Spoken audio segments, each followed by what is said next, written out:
The castle is asleep by now. The fires in the common rooms have burned down to soft red embers, and the portraits have nodded off inside their frames. And somewhere far below the dungeons, the lake holds its dark and patient cold. We are going to sit with that quiet for a long while tonight.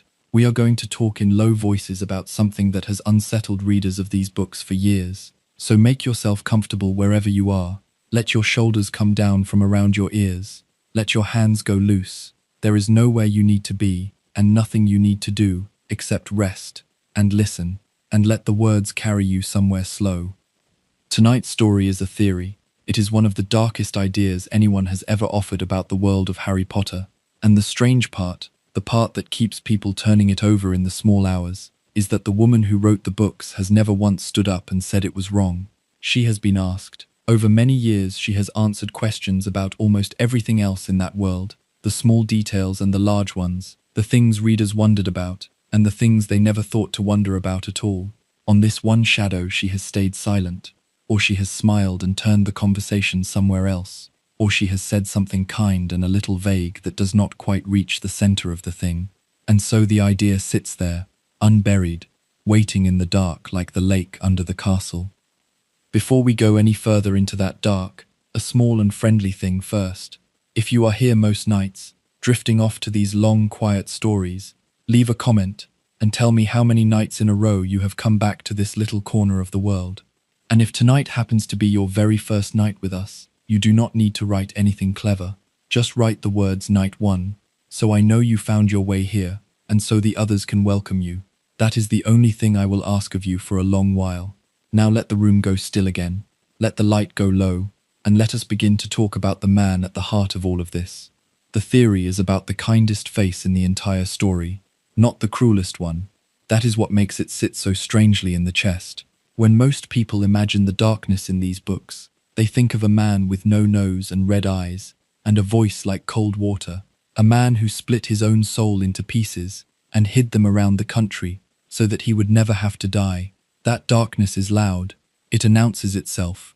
It wears black and it kills without flinching, and nobody in the story is ever in any doubt about what it is. A child could point at it and name it. There is a kind of comfort in a darkness like that, because it is so easy to see. But the theory we are following tonight is not about that man at all. It is about the one who stood against him, the one with the long silver beard and the half-moon glasses and the gentle, tired voice, the one who offered sweets with funny names and spoke in riddles and seemed, more than anyone else in those pages, to love the boy at the center of the story, the grandfather the boy never had, the teacher who always seemed to know more than he said, and to say it more kindly than anyone else would have. Albus Percival Wulfric, Brian Dumbledore, headmaster of Hogwarts, the only wizard the Dark Lord himself was ever afraid of. The theory asks a single, quiet, terrible question. What if his kindness was the most dangerous thing in the whole story, because it hid a piece of arithmetic that had been running, cold and patient, from the very beginning? What if, from the night a baby was left on a doorstep in the dark, that old man already knew how the story would have to end? Not hoped, not feared, knew. What if he raised that boy the way a careful farmer raises an animal in the field, feeding it, and sheltering it, and keeping it from harm, not out of love at all, but because the animal was being kept for a purpose, and the purpose was a death that the old man had already decided upon, and would never once mention until the very end? It is an ugly thought, I know it is. Sit with it anyway, because the strange thing is how much of the story it explains, and how little of the story argues against it. There is a moment late in the books, near the very end, when this thought stops being a theory at all, and becomes something a character says out loud. We will come to that moment slowly tonight, because it deserves to be reached and not rushed, but I will tell you now what is said, so that you can carry it with you through everything that comes before it, the way a single thread of dark wool runs through the whole length of a grey scarf. Two men are speaking in a quiet office. One of them is the old headmaster. The other is a man who has spent his whole life loving a woman who never loved him back, and serving the headmaster because of her, in 100 secret and painful ways. The headmaster is explaining, at last, a thing he has known for a long time, and never said. He is explaining that the boy, the one they have both been protecting all these years, has a piece of the Dark Lord's broken soul living inside him, hidden there by accident, on the night his parents died, and he explains, in the calm and reasonable voice of a man discussing the weather, that this means the boy will have to die, that he must die, that his death is not a tragedy to be prevented, but a necessary step in a longer plan, and that everything the old man has done, every protection and every kindness, has been arranged so that the boy will be alive at the right moment, to be killed at the right moment, by the right hand, in the right way. The other man is horrified. He says a thing that readers have never quite been able to forget. He says, "You have kept him alive so that he can die at the right moment." He says it as an accusation. He has just understood what all that protecting had really been for. It had been preparation. And then he asks the old man a question that cuts to the very middle of everything we are going to talk about tonight. He asks, with something close to disgust, "Have you grown to care for the boy, after all?" As though the very idea that the headmaster might love the child were a surprise. As though, in all the years of working beside him, this other man had never once seen the headmaster behave as though the boy were anything more than a tool that needed to be kept in good condition until it was used. And the headmaster, in answer, conjures something beautiful and sad, and the other man looks at it and is amazed, because it tells him that yes, in the end, there was love in it somewhere. We will talk about what he conjures, later, when we have earned it. For now, hold on to the accusation, because it is the seed of the whole dark idea. You have kept him alive so that he can die. A farmer keeps an animal alive too. He keeps it warm in the winter, and he keeps the wolves away from it, and he makes sure it has enough to eat. And none of that is mercy. It is investment. The kindness and the killing are not opposites. They are two parts of the same long plan. The reader of these books spends 7 volumes trusting that the old man's gentleness means what gentleness usually means. The theory we are following tonight asks whether it ever did. Now, I want to be honest with you about what this is, because honesty matters, even when the lights are low and we are only talking to help each other sleep. This is a reading. It is an argument that readers have built, over years, out of the pieces the books actually give us. It is not written anywhere, in plain words, that the old man felt nothing.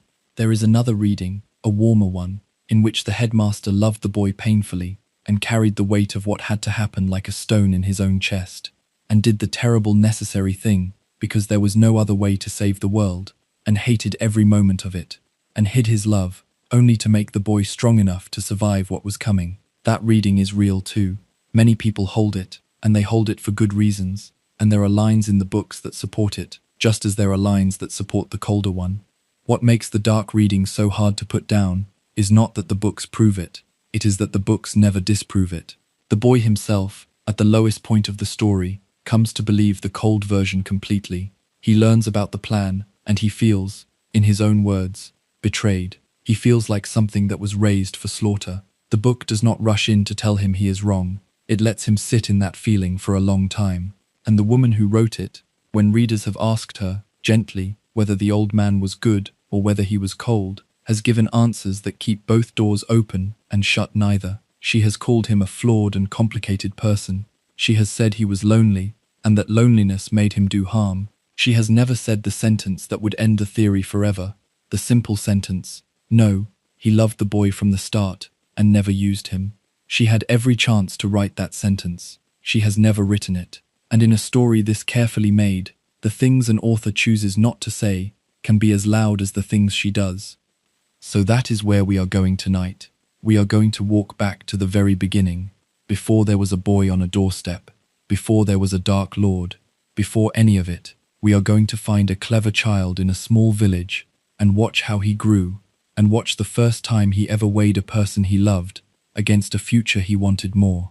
We are going to follow him through the great wound of his early life, and through the golden, frightening summer that nearly remade the world, and through the long grey decades afterward when he built, with enormous care, the gentle old man that everyone came to trust. And then we are going to follow that gentle old man as he takes a baby from the wreckage of a murdered family and begins, with patience that takes your breath away, to arrange a death 17 years before it happens. You do not need to decide tonight whether the theory is true. I am not going to tell you it is. I am only going to lay the pieces out in the dark, one after another, slow and even, the way you would lay out cards on a table by candlelight. And as I lay them down, I think you will find it harder and harder to look away from the pattern they make. Settle in. Close your eyes if they want to close. We are going all the way back to a village called Godric's Hollow, and to a boy who was, by every account, the most brilliant child anyone there had ever seen. To understand the old man, you have to meet the boy, and the boy was something rare. In a small wizarding village in the west of the country, in the last years of the old century, there lived a family named Dumbledore. The father was called Percival, the mother was called Kendra. They had 3 children, and the eldest of those children arrived in the world already, it seemed, halfway to greatness.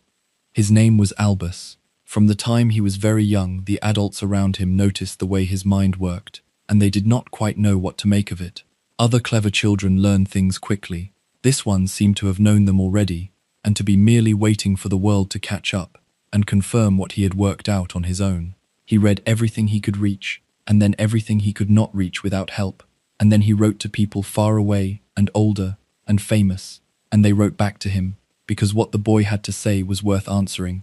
By the time he was a young teenager, he was exchanging letters with some of the most respected witches and wizards alive, on subjects that grown scholars spent their whole lives failing to understand.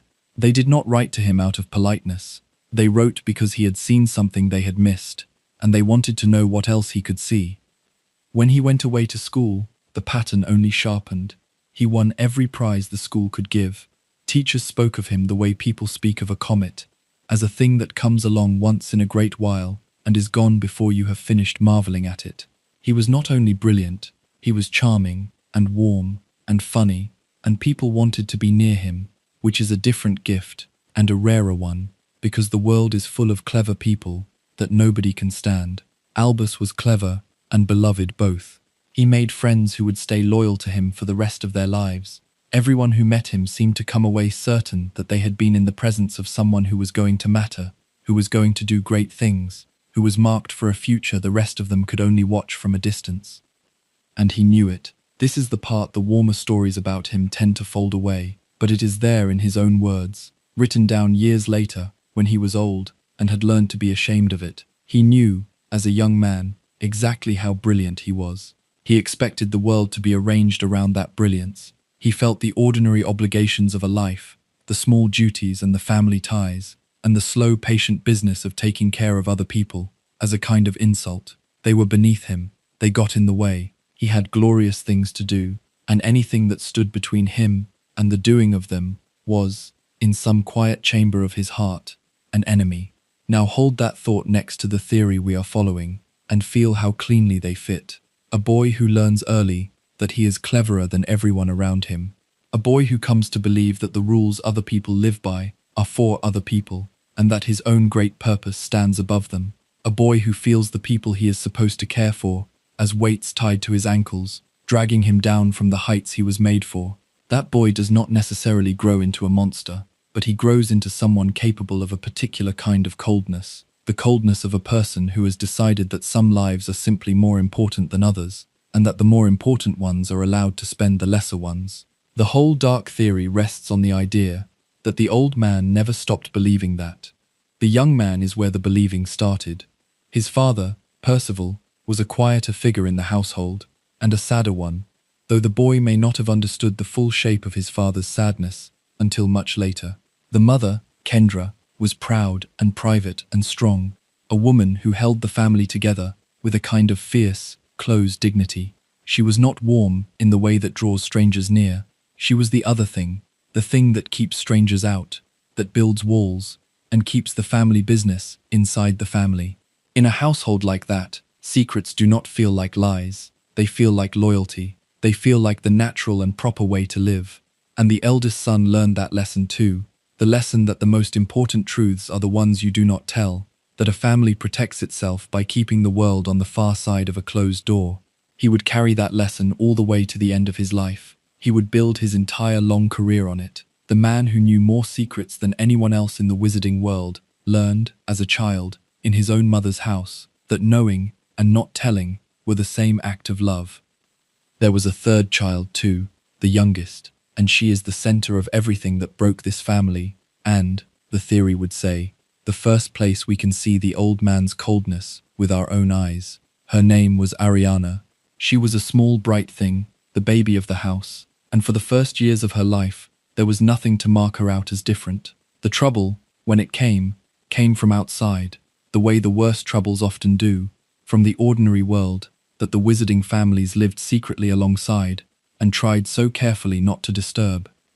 I am going to tell you what happened to Ariana, and I am going to tell it slowly, because it is the wound that everything else grew around, and because the way the family handled that wound tells you almost everything you need to know about who they were. But I want you to keep your breathing slow as I tell it. This is a sad story, and we are telling it in the dark to help you rest, not to trouble you. So let the sadness be a soft and distant thing, a story happening long ago and far away, to people who have been gone for 100 years. None of it can reach you where you are. You are warm, you are safe, the night is holding you. And in a village called Mold on the Wold, on an ordinary afternoon, a little girl of 6 was doing a small piece of magic in the garden, the kind of harmless wonder that wizarding children do without thinking, the way other children hum or skip. And on the other side of the hedge, 3 boys from the village happened to be passing, and they stopped, and they watched, and they saw.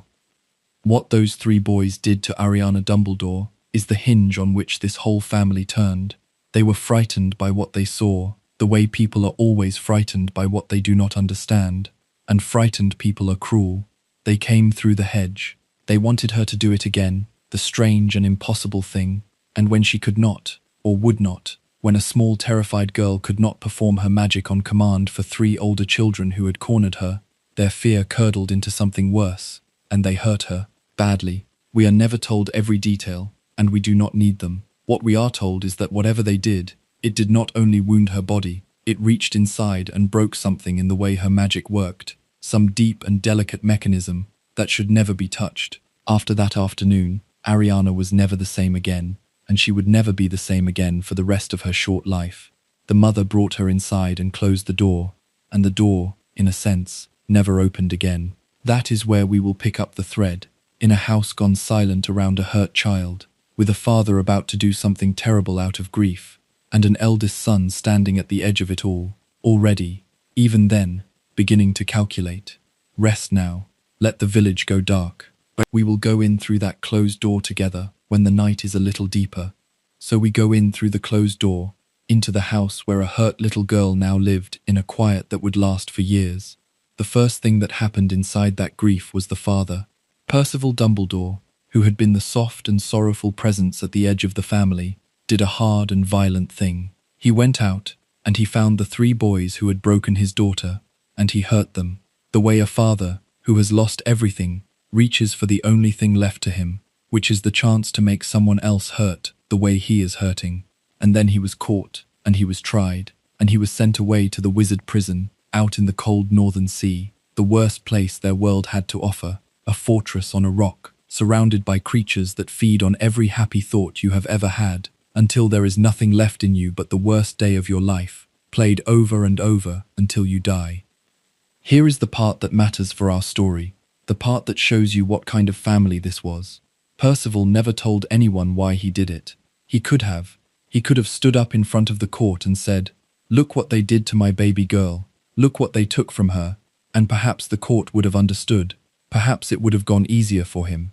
But to say that, he would have had to explain what had been done to Ariana, and what Ariana had become, and the family had decided, without ever quite saying it aloud, that Ariana's condition was a secret to be kept at any cost. Because if the truth came out, the authorities might take her away. They might lock her in a hospital ward forever.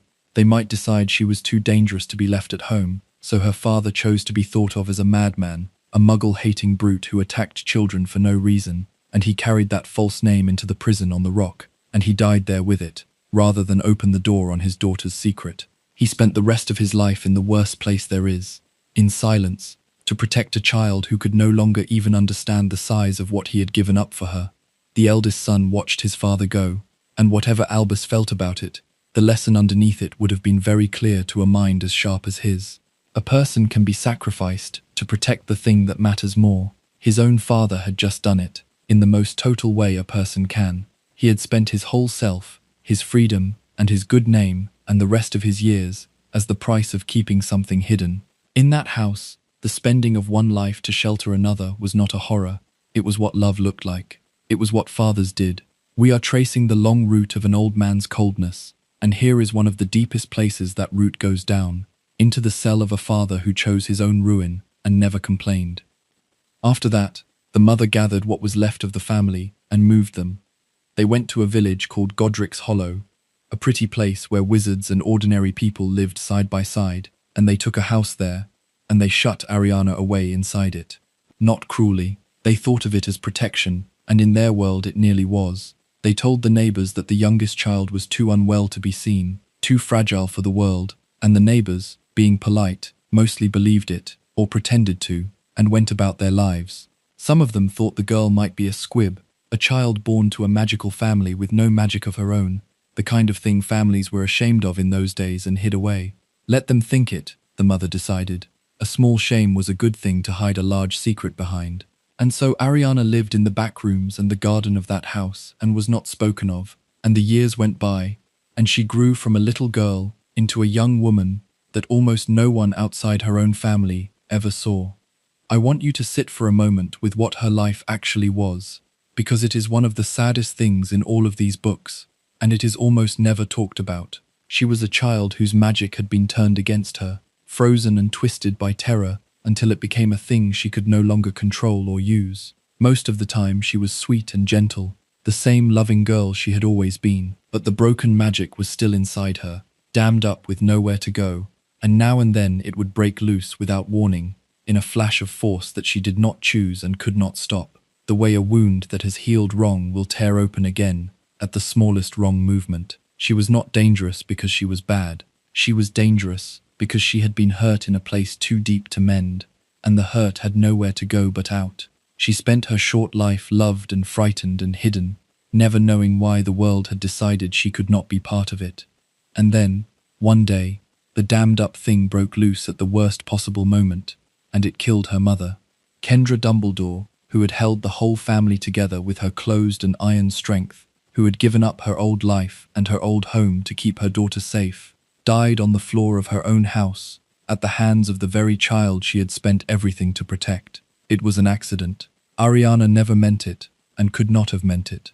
But meaning has nothing to do with grief, and now the family was down to 3. The father gone to the prison on the rock, the mother dead on the floor, and 3 children left, the youngest of them a danger she could not help being, and the eldest of them, a young man on the very edge of the brilliant future he had spent his whole life expecting. This is the moment, I think, where you can see the thing the dark theory wants you to see, more plainly than anywhere else in the early story, because Albus had just finished school. He was free, at last, to go out into the world and become the great man everyone had always known he would be. He had a friend, a loyal, devoted friend, and the two of them had planned a grand tour, a long voyage across the world, to see everything and meet everyone, and begin the glittering life that Albus felt he was owed. The trunk was practically packed. The future was right there, an arm's length away, shining. And then his mother died, and all of it stopped. Because someone had to stay. Someone had to take care of Ariana, who could not be left, who could not be sent anywhere, who could not be explained to anyone outside the family. Someone had to become the head of this broken household, and the keeper of its terrible secret. And the someone was him, the eldest, the brilliant one. The future was put on a shelf, and Albus Dumbledore came home to a small house in a small village to mind a damaged sister for the rest of what he was certain would be a long and ruined life. He hated it.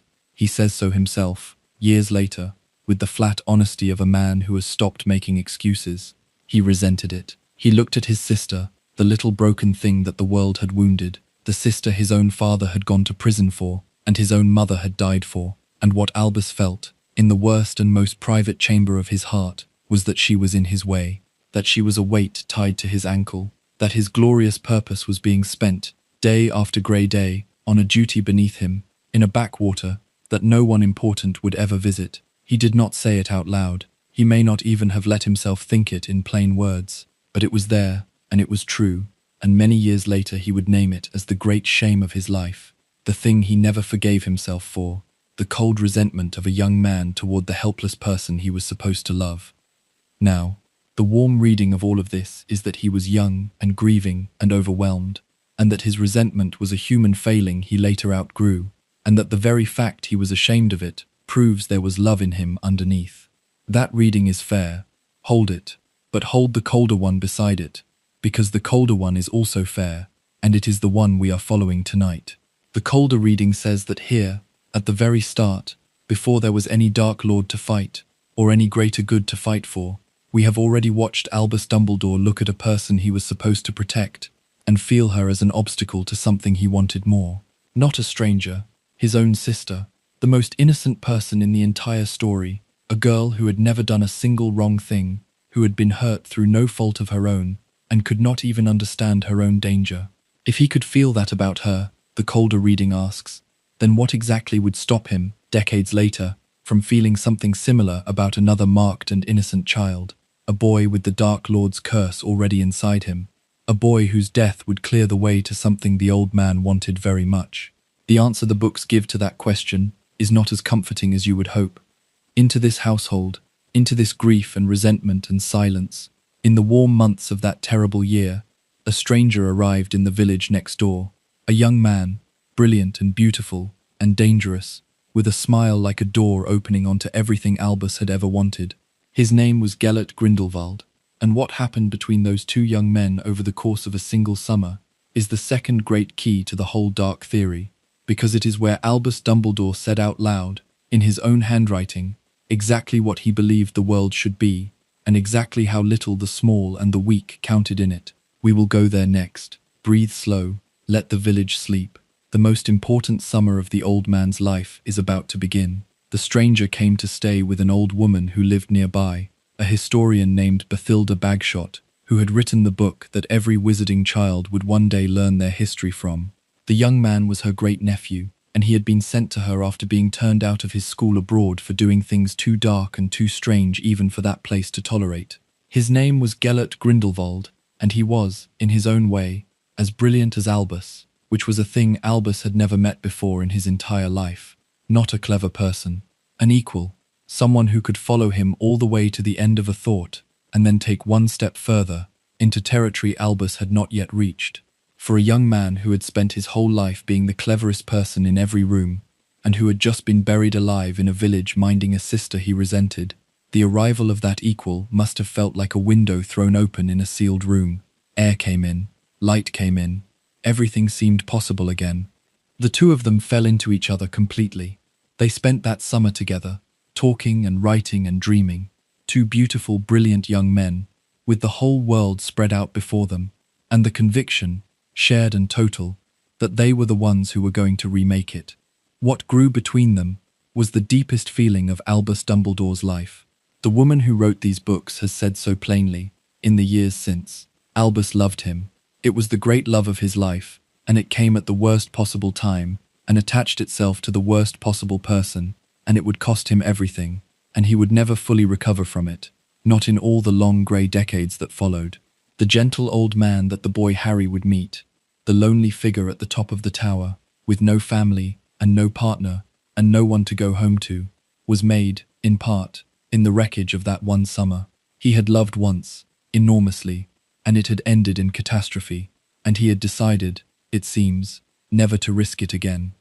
But the love is not the part that matters most for our story. The part that matters most is what they dreamed about together, because they did not only fall in love, they made a plan, and the plan, written down in Albus's own hand in letters that survived and were read aloud to the world many years later, tells you exactly what this brilliant young man believed.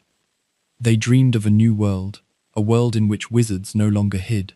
For centuries the magical people had lived in secret, concealing themselves from ordinary humans, partly out of fear and partly out of an old hard wisdom about what happens when the powerful and the powerless live openly side by side. Albus and Gellert decided that this secrecy was a cage, and that it was time to break it. They would step out of the shadows. They would let the world see what they were.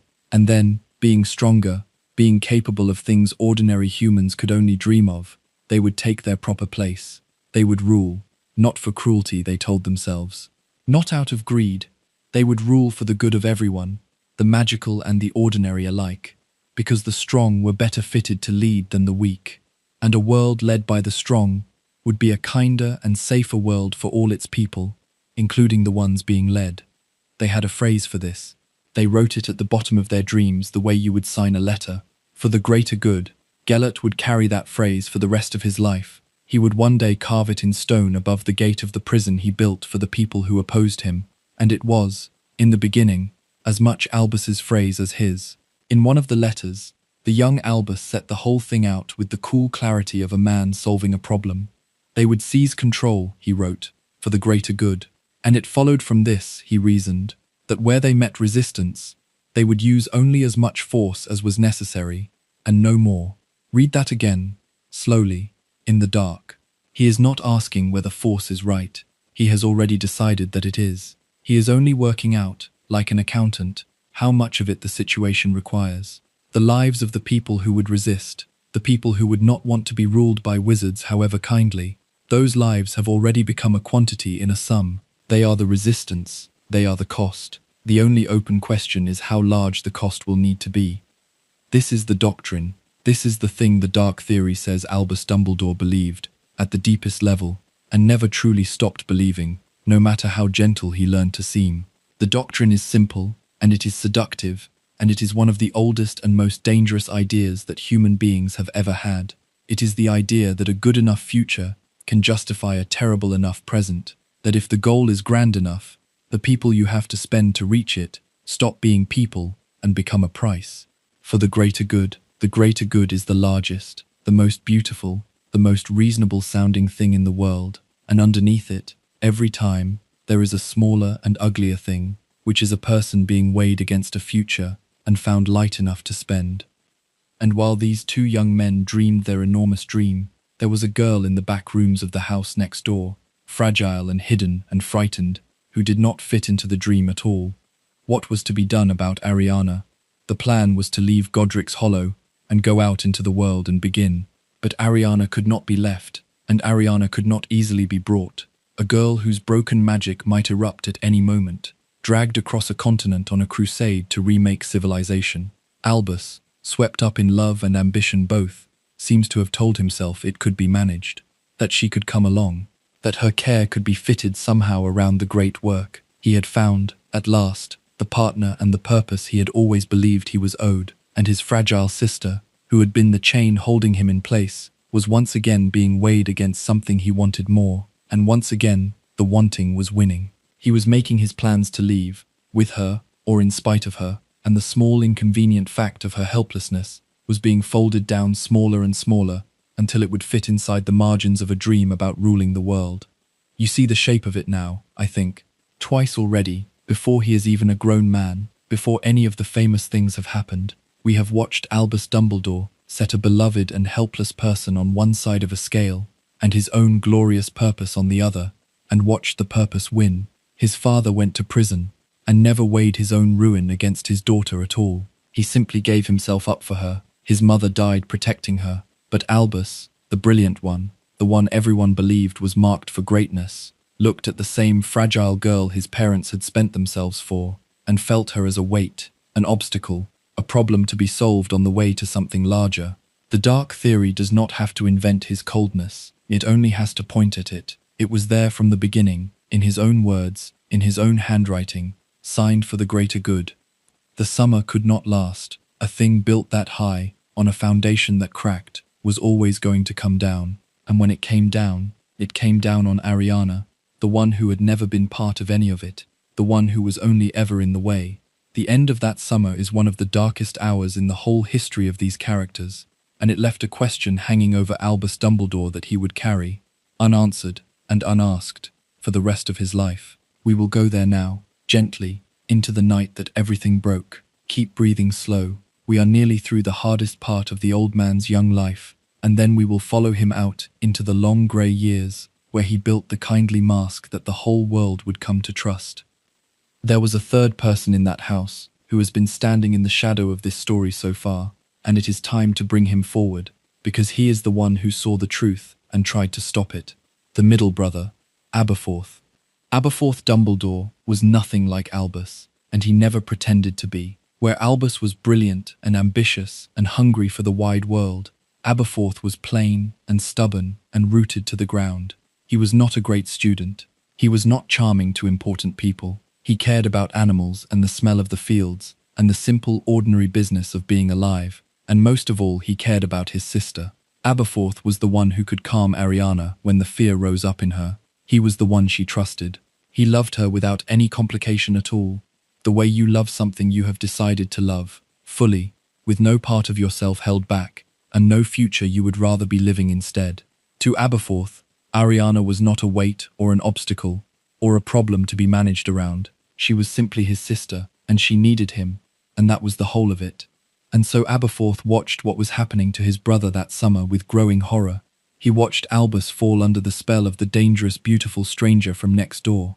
He watched the two of them dream their enormous dreams and make their plans to leave, and he understood, with the hard, clear sight of a person who is not clever enough to fool himself, what those plans would mean for Ariana. She could not go. A girl whose magic might explode at any moment could not be hauled across the world on a crusade, and she could not be left behind either, because there was no one to leave her with. Aberforth said all of this, plainly, the way he said everything. He told his brilliant brother that the dream was a fantasy, that their sister was real and fragile, and right there in the next room, and that Albus was about to throw her away for it. The dangerous stranger did not like being told the truth. That was the thing about Gellert Grindelwald, the thing under the beauty and the brilliance, and it came out that day in the small house in Godric's Hollow.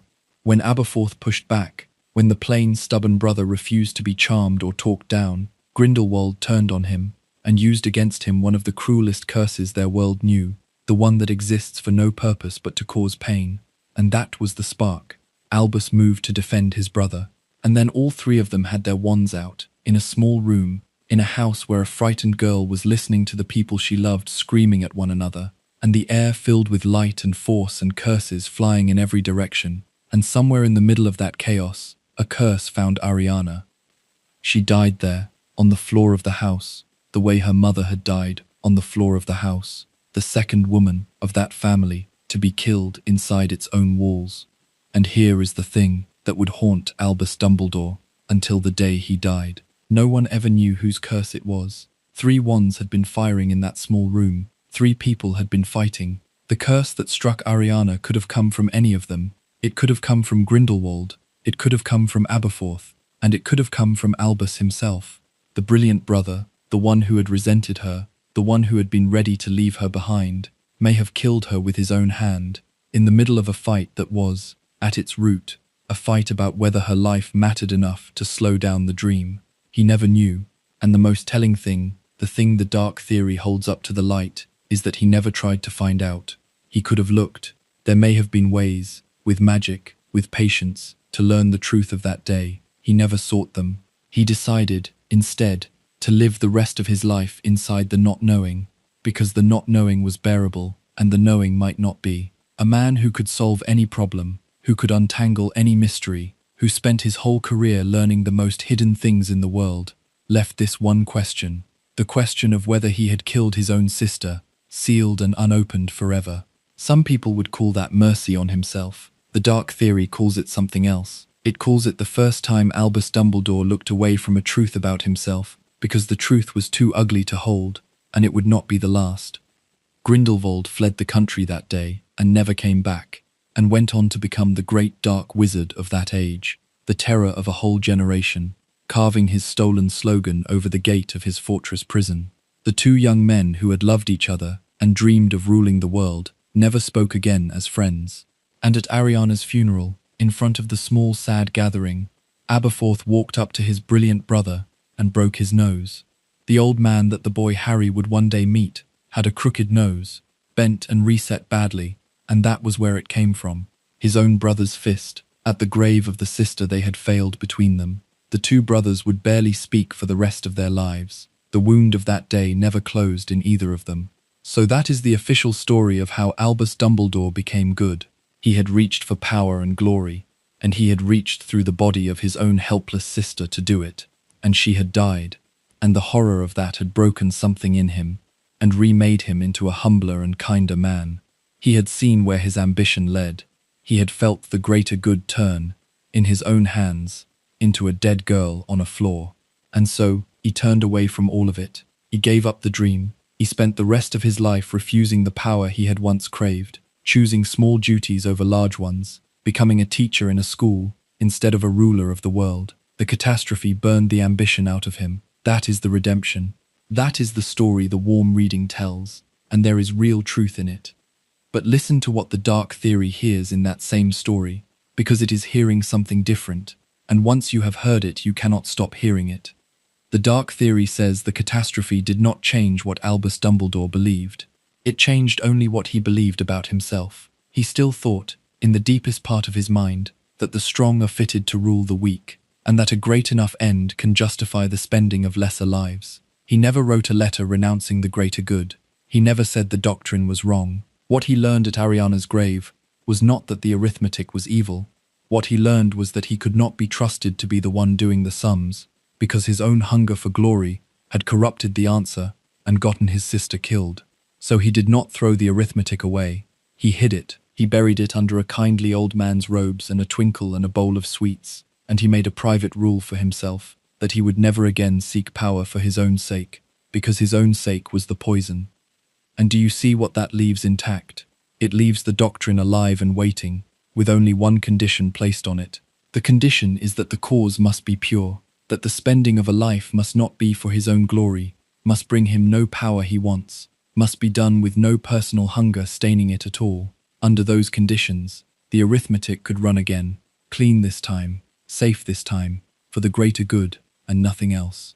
All it would ever need was the right cause, a cause grand enough to be worth a life innocent enough to be a worthy price, and a way for him to spend it that brought him nothing he desired, so that he could be sure, this time, that he was finally doing the sum correctly. Many years later, a baby would be left on a doorstep in the dark, with a piece of the Dark Lord's soul already hidden inside him, and a death already written into his future, and that baby would be exactly the cause the doctrine had been waiting for. But we are getting ahead of ourselves.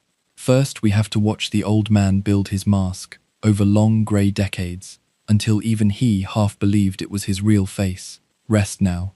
The hardest and saddest part of his young life is behind us. What comes next is quieter and stranger, and in its own way more frightening, because it is the part where the coldness learns to smile. The decades that followed were the making of the legend, and the legend was the most careful piece of work Albus Dumbledore ever did.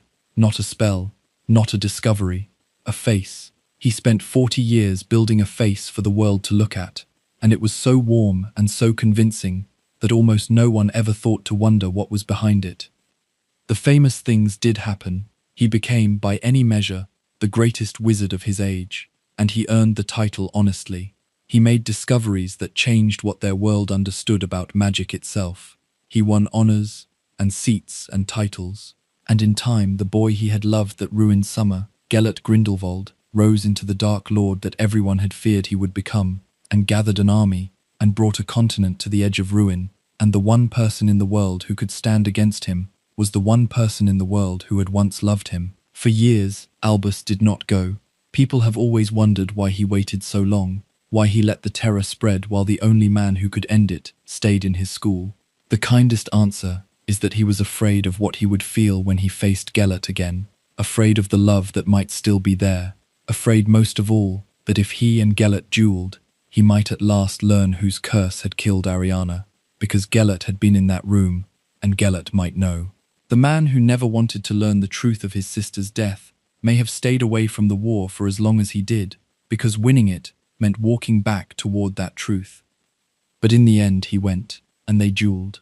And it was the kind of duel that people still speak of in low, amazed voices a lifetime later. Two of the greatest wizards who ever lived, throwing the limits of magic at one another, until the sky itself seemed to bend.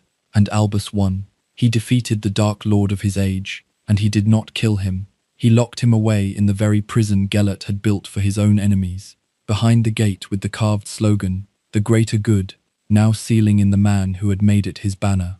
And when it was done, Albus walked away holding something he had taken from his defeated friend, though almost no one knew it then. He had won the wand, the most powerful wand that had ever existed, one of the three legendary hallows the two of them had dreamed of uniting in that long-ago summer. It came to him, and he kept it, and he used it in secret for the rest of his life, and he told almost no one that the death stick, the wand that had passed down a river of blood and betrayal across the centuries, now answered to the gentle old headmaster who handed out sweets to first years. Hold that, because it matters. One of the three objects he and Gellert had hunted, the objects that were supposed to make their owner the master of death itself, ended up in Albus Dumbledore's hand. The dream of the Hallows did not die that summer either. It came back to him, one piece at a time, across his life. He would touch all three of them before the end. The man who supposedly gave up his ambitions kept walking, his whole life long, toward the very objects those ambitions had been built around. The warm reading says these things came to him by chance, that he never sought them, that he was burdened by them rather than glad of them. The dark reading only notes, without comment, that they came to him anyway, every one of them, and that he kept the secret of having them, the way his mother had taught him to keep secrets, as an act of love that looks, from the outside, exactly like a lie.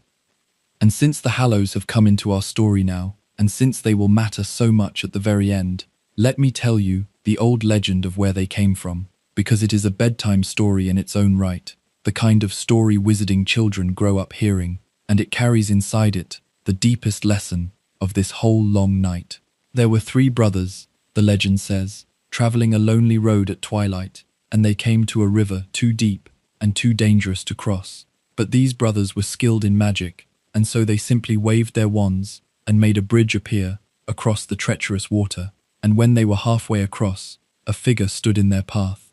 It was Death himself, and Death was angry, because Death was used to travelers drowning in that river, and these three clever brothers had cheated him of 3 new victims. But Death was cunning, and he pretended to be impressed, and he offered each brother a prize for having been clever enough to escape him. The eldest brother was a fighter, and he asked for the most powerful wand that had ever existed, a wand that would always win for its owner, a wand fit for a man who had defeated Death himself. And Death made him such a wand from the branch of an elder tree that grew on the riverbank, and gave it to him. The second brother was a proud man, and he wanted to humble Death even further, and so he asked for the power to bring people back from the dead. And Death picked up a stone from the riverbed and gave it to him, and told him the stone would have the power to recall the dead to the living world. And then Death turned to the third and youngest brother. The youngest brother was the humblest and the wisest of the three, and he did not trust Death at all, and so he asked for something that would let him leave that place without Death following him or finding him. And Death, most unwillingly, handed over his own cloak, a cloak that made its wearer truly invisible, even to the eyes of Death. And then the three brothers went on their separate ways. The eldest brother travelled to a distant village, and there, full of the power of his unbeatable wand, he boasted of it in a tavern, boasted that he could not be defeated. And that night, while he lay sleeping, another wizard crept in, and cut his throat, and took the wand for himself. And so Death took the first brother for his own. The second brother went home, alone, and he took out the stone, and he turned it over 3 times in his hand, and the woman he had loved and lost to an early death appeared before him. But she was not truly there. She was cold and silent and sad, separated from him as if by a veil, belonging to the world of the dead, and no longer to the world of the living. And she suffered being called back to a place she no longer belonged in. And the second brother was driven mad with hopeless longing, and at last he killed himself to join her for real. And so Death took the second brother too. But the third brother, the youngest and the wisest, Death never managed to find, for many long years. He kept the cloak of invisibility wrapped around himself, and he hid from Death, and he lived a long, full life. And only when he was very old did he finally take off the cloak of invisibility and give it to his own son. And then he greeted Death as an old friend, gladly, as an equal, and the two of them departed this life together, side by side. That is the legend. And the lesson at the bottom of it is the lesson this whole story keeps trying to teach. The lesson the headmaster spent his whole life failing to learn until the very end. The first brother sought to defeat Death with power, and Death took him. The second brother sought to cheat Death and reverse it, to drag the dead back across the line, and Death took him too. Only the third brother, who did not try to conquer Death or escape it forever, but accepted it, hid from it for a while, and then walked out to meet it willingly when his time had come. Only he was truly its master. The master of death is not the one who beats it. The master of death is the one who accepts it. And the two beautiful young men dreaming in Godric's Hollow that summer, the headmaster and the dark wizard he loved, believed the brothers in the legend had been real, an ancient family whose three objects had passed down through the centuries, and they dreamed of finding all three, and uniting them, and becoming the masters of death the old way, the first brother's way, and the second brother's way, the way of power, and the way of reversal. They wanted the wand that could not lose, and the stone that called back the dead, and the cloak that hid one from the end. They wanted to conquer the thing the third brother had simply made his peace with. The headmaster would spend the rest of his life touching those three objects one by one, and never once, until his final hour, understanding that he had been reading the legend the wrong way around. Hold that story. It will come back at the very end, wearing the face of a boy walking calmly into a forest. Now here is the strangest and most telling choice of his whole long life, the one that the dark theory circles back to again and again. After the duel, after the victory, after he had proven himself the greatest wizard alive, the most powerful position in their world was offered to him. The wizarding government wanted him to lead it. They asked him to become the Minister for Magic, the highest seat there was, and they asked him not once but again and again across the years. And every single time, he said no. He said no, and the world loved him for it, because it looked like humility. Here was the most powerful wizard who ever lived, refusing power, choosing to remain a simple schoolteacher, wanting nothing for himself. What could be nobler than a great man who does not want to rule? But listen to the reason he gave, when he was old and finally honest.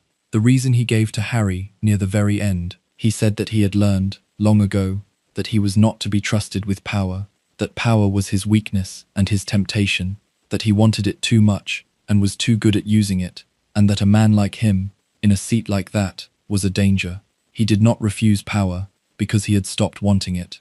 He refused it because he had never stopped wanting it, and he knew exactly what he became when he had it. He had felt it once, in a small house with a beautiful boy, and his sister had died of it. So he kept himself away from the thing he craved, not out of indifference, but out of fear of his own hunger. And so, instead of the high seat of government, he chose a school. He became the headmaster of Hogwarts, and he stayed there for the rest of his life, and the world thought of it as a kind of gentle retirement from greatness, a great man content among children.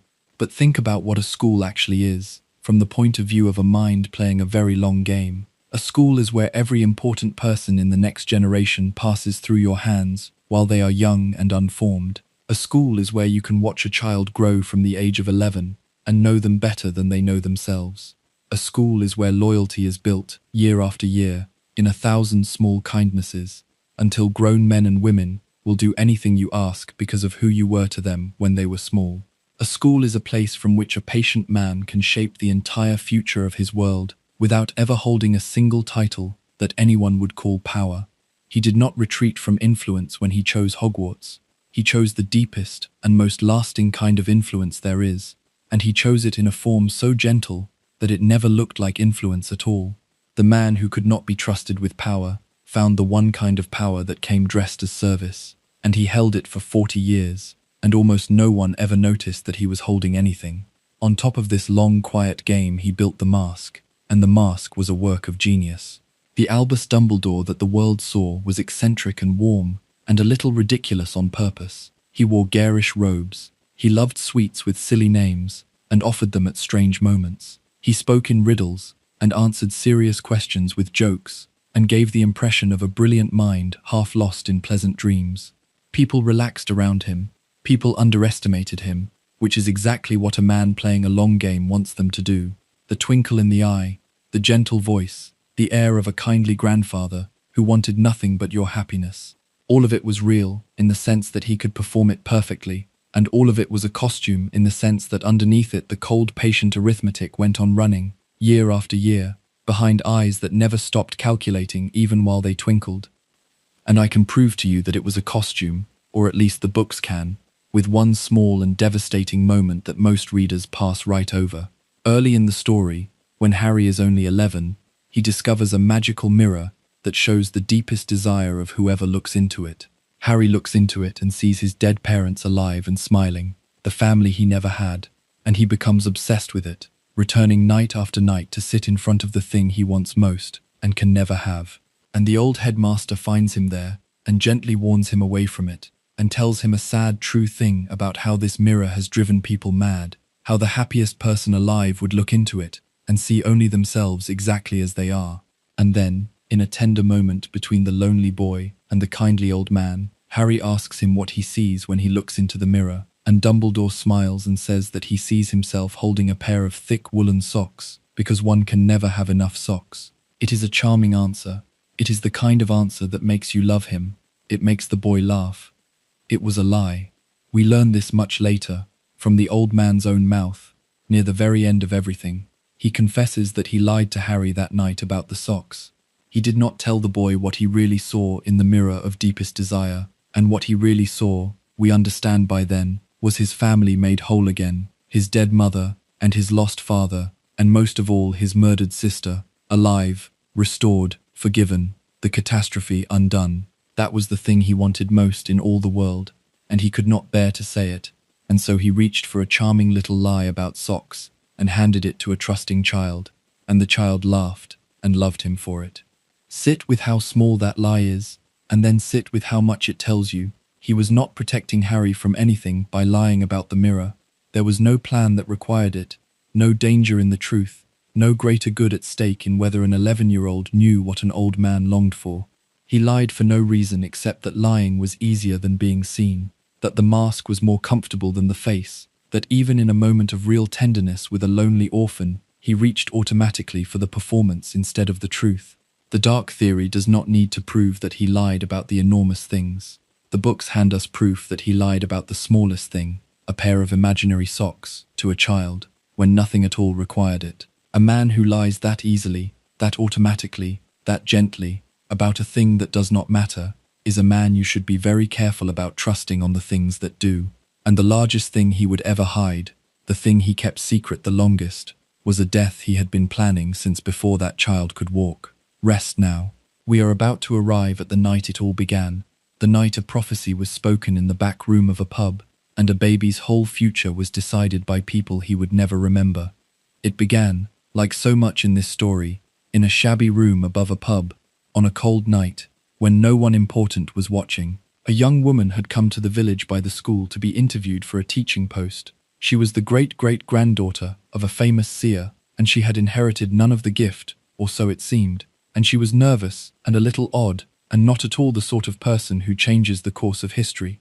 The old headmaster met her in a private room at the inn, an inn that happened to be run, though few people knew it, by his own estranged brother, Aberforth, who had become a gruff barman in the shadow of the school, where his brilliant brother reigned. The interview was not going well. Albus had nearly decided not to give her the job, and then, between one breath and the next, the nervous young woman's eyes rolled back, and her voice changed into something deep and rough and not her own, and she spoke a prophecy into the small cold room. She said that one was coming who had the power to defeat the Dark Lord. She said this child would be born at the end of the 7th month, to parents who had defied the Dark Lord 3 times and lived. She said the Dark Lord would mark this child as his equal, but that the child would have a power the Dark Lord did not know and could not understand.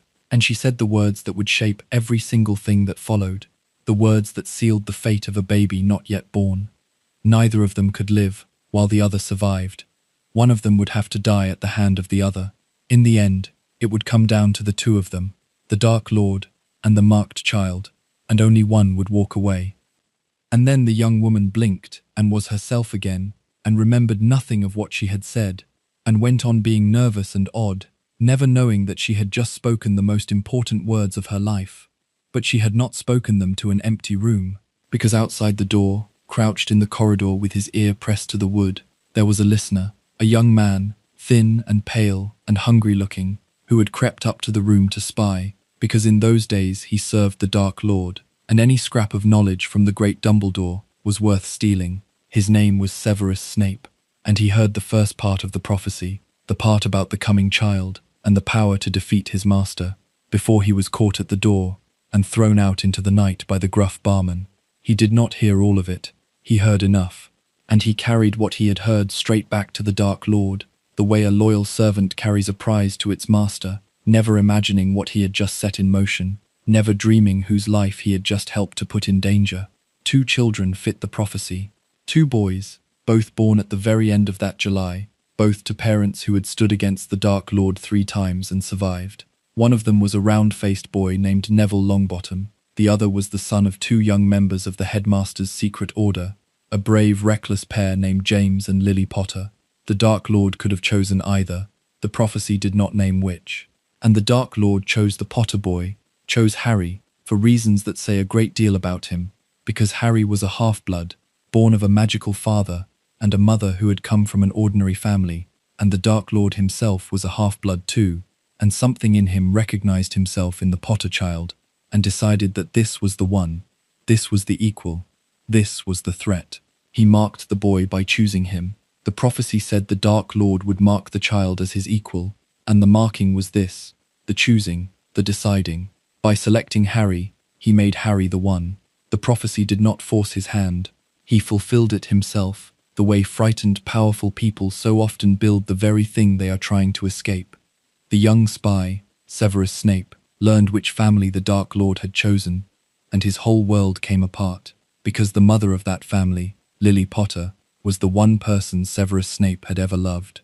He had loved her since they were children, since before either of them came to the school, and she had never loved him the way he loved her, and he had lost her through his own bitterness and his own bad choices, and he had spent years pretending he no longer cared. And now he had handed her death sentence to the Dark Lord with his own mouth. He went to his master and begged for her life, begged the Dark Lord to spare the woman and take only the child and the husband, which is its own kind of horror. A man pleading for the life of the one he loves, while offering no objection to the murder of her baby. And then, still terrified that begging would not be enough, he did the thing that would define the rest of his life. He went to Albus Dumbledore. He crept to the one man the Dark Lord feared, and he begged him to protect Lily Potter. And in exchange he offered the headmaster anything, everything, his loyalty, his service, his whole self, for as long as he lived. And the old headmaster, looking at this broken spy on the worst night of his life, made a bargain. He agreed to protect the Potters, and he took, in exchange, the lifelong service of Severus Snape, a man who would now do anything he asked, out of love for a woman and guilt over her danger. The headmaster had just acquired the most useful instrument he would ever own, a brilliant double agent bound to him by the deepest and most painful kind of loyalty, a man who could be sent into the heart of the enemy and trusted absolutely, because his loyalty was not to a cause but to a grief, and grief does not change sides. Watch the old man here, on this terrible night, in the middle of someone else's tragedy, and notice how quickly the tragedy becomes, in his hands, a resource, a weapon, a piece on the board. He does not turn the desperate man away. He does not only comfort him, he uses him, and he will go on using him for 16 more years, all the way to the end, and beyond the end, in ways Snape himself will not learn until it is far too late.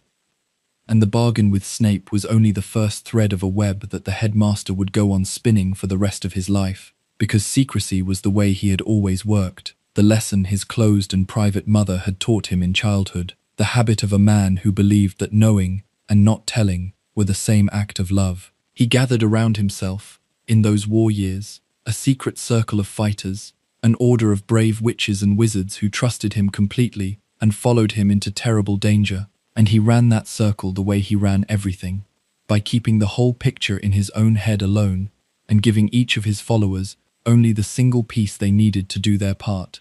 One of them would be sent to watch a house, and never told why. Another would be sent to guard an object, and never told what it was. Snape would be sent into the very heart of the enemy, and trusted with secrets that could have gotten any of the others killed, while the others were told nothing of what Snape truly was, so that some of the bravest people in the Order went to their graves believing the headmaster's most loyal servant was a traitor. No single member of that circle ever held more than a corner of the headmaster's design. He sat at the center of it like a spider at the center of a web, feeling every thread, and no one else could feel more than the one strand they stood upon. The warm reading says this was simple wisdom, that in a war against an enemy who could pull thoughts straight out of a captured mind, the only safe way to hold a secret was to make sure almost no one held it, and that the headmaster carried the terrible whole of it alone, precisely to spare the others the danger of knowing. And that is sound. It is good wartime sense, and it surely saved lives. But the dark reading notices what such a habit does to the person at the center of it, and to everyone around him. It makes him the only one who ever sees the whole board. It makes everyone else a piece on it, moved according to a plan they cannot see, and would not always agree with if they could. It means that the people who love him and follow him are, without ever knowing it, serving purposes he has chosen for them and hidden from them, trusting that the kindly old man at the center has weighed their lives wisely and will spend them well. The whole order ran on faith in a single mind, and that single mind never showed itself fully to anyone, and the boy, when his time came, would be moved across that same board by that same hidden hand, the most important piece of all, trusting like all the others that the gentle old man could be trusted, because that trust was the very thing the headmaster had spent a lifetime and a whole secret war learning how to grow.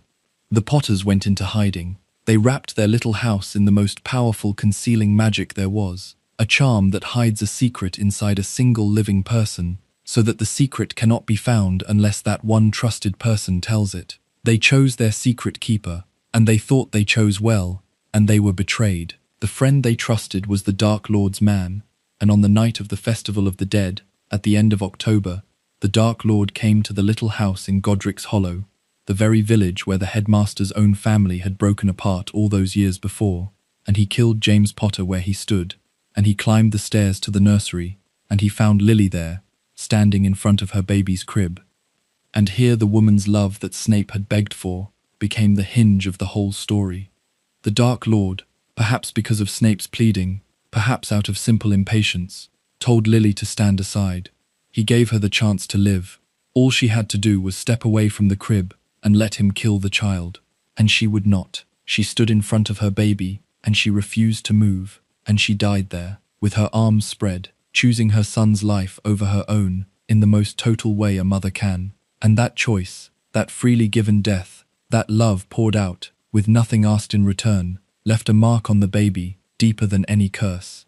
When the Dark Lord turned his wand on the child and spoke the killing words, the magic of the mother's sacrifice turned the curse back on its caster, and the Dark Lord's body was destroyed, and a single torn piece of his ruined soul, lost and seeking any anchor, latched onto the only living thing in the room, the baby. It buried itself inside the child, in the thin lightning-shaped wound the rebounding curse had left on his forehead, and it went to sleep there, and it waited.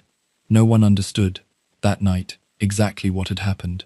The Dark Lord was gone, his body destroyed, and the wizarding world erupted in joy and disbelief, and the baby who had survived became famous before he could speak, the boy who lived, the child who had done the impossible. But the old headmaster, when he came to that ruined house and looked at that surviving child, was already thinking further ahead than anyone else alive. He was already beginning to wonder how the baby had survived, and what the survival meant, and what the strange wound on the child's forehead really was. And in the days and weeks and years that followed, as he turned the puzzle over in his patient mind, he would come to an answer, and the answer would be the darkest secret he ever kept, and it would change a rescued orphan into something else in the ledger of his long, cold arithmetic. We will come to that answer in its proper time. First, watch what he did with the baby. Watch where he chose to leave him, because the place he chose tells you, more clearly than almost anything else, what the child had already become to him. Rest now.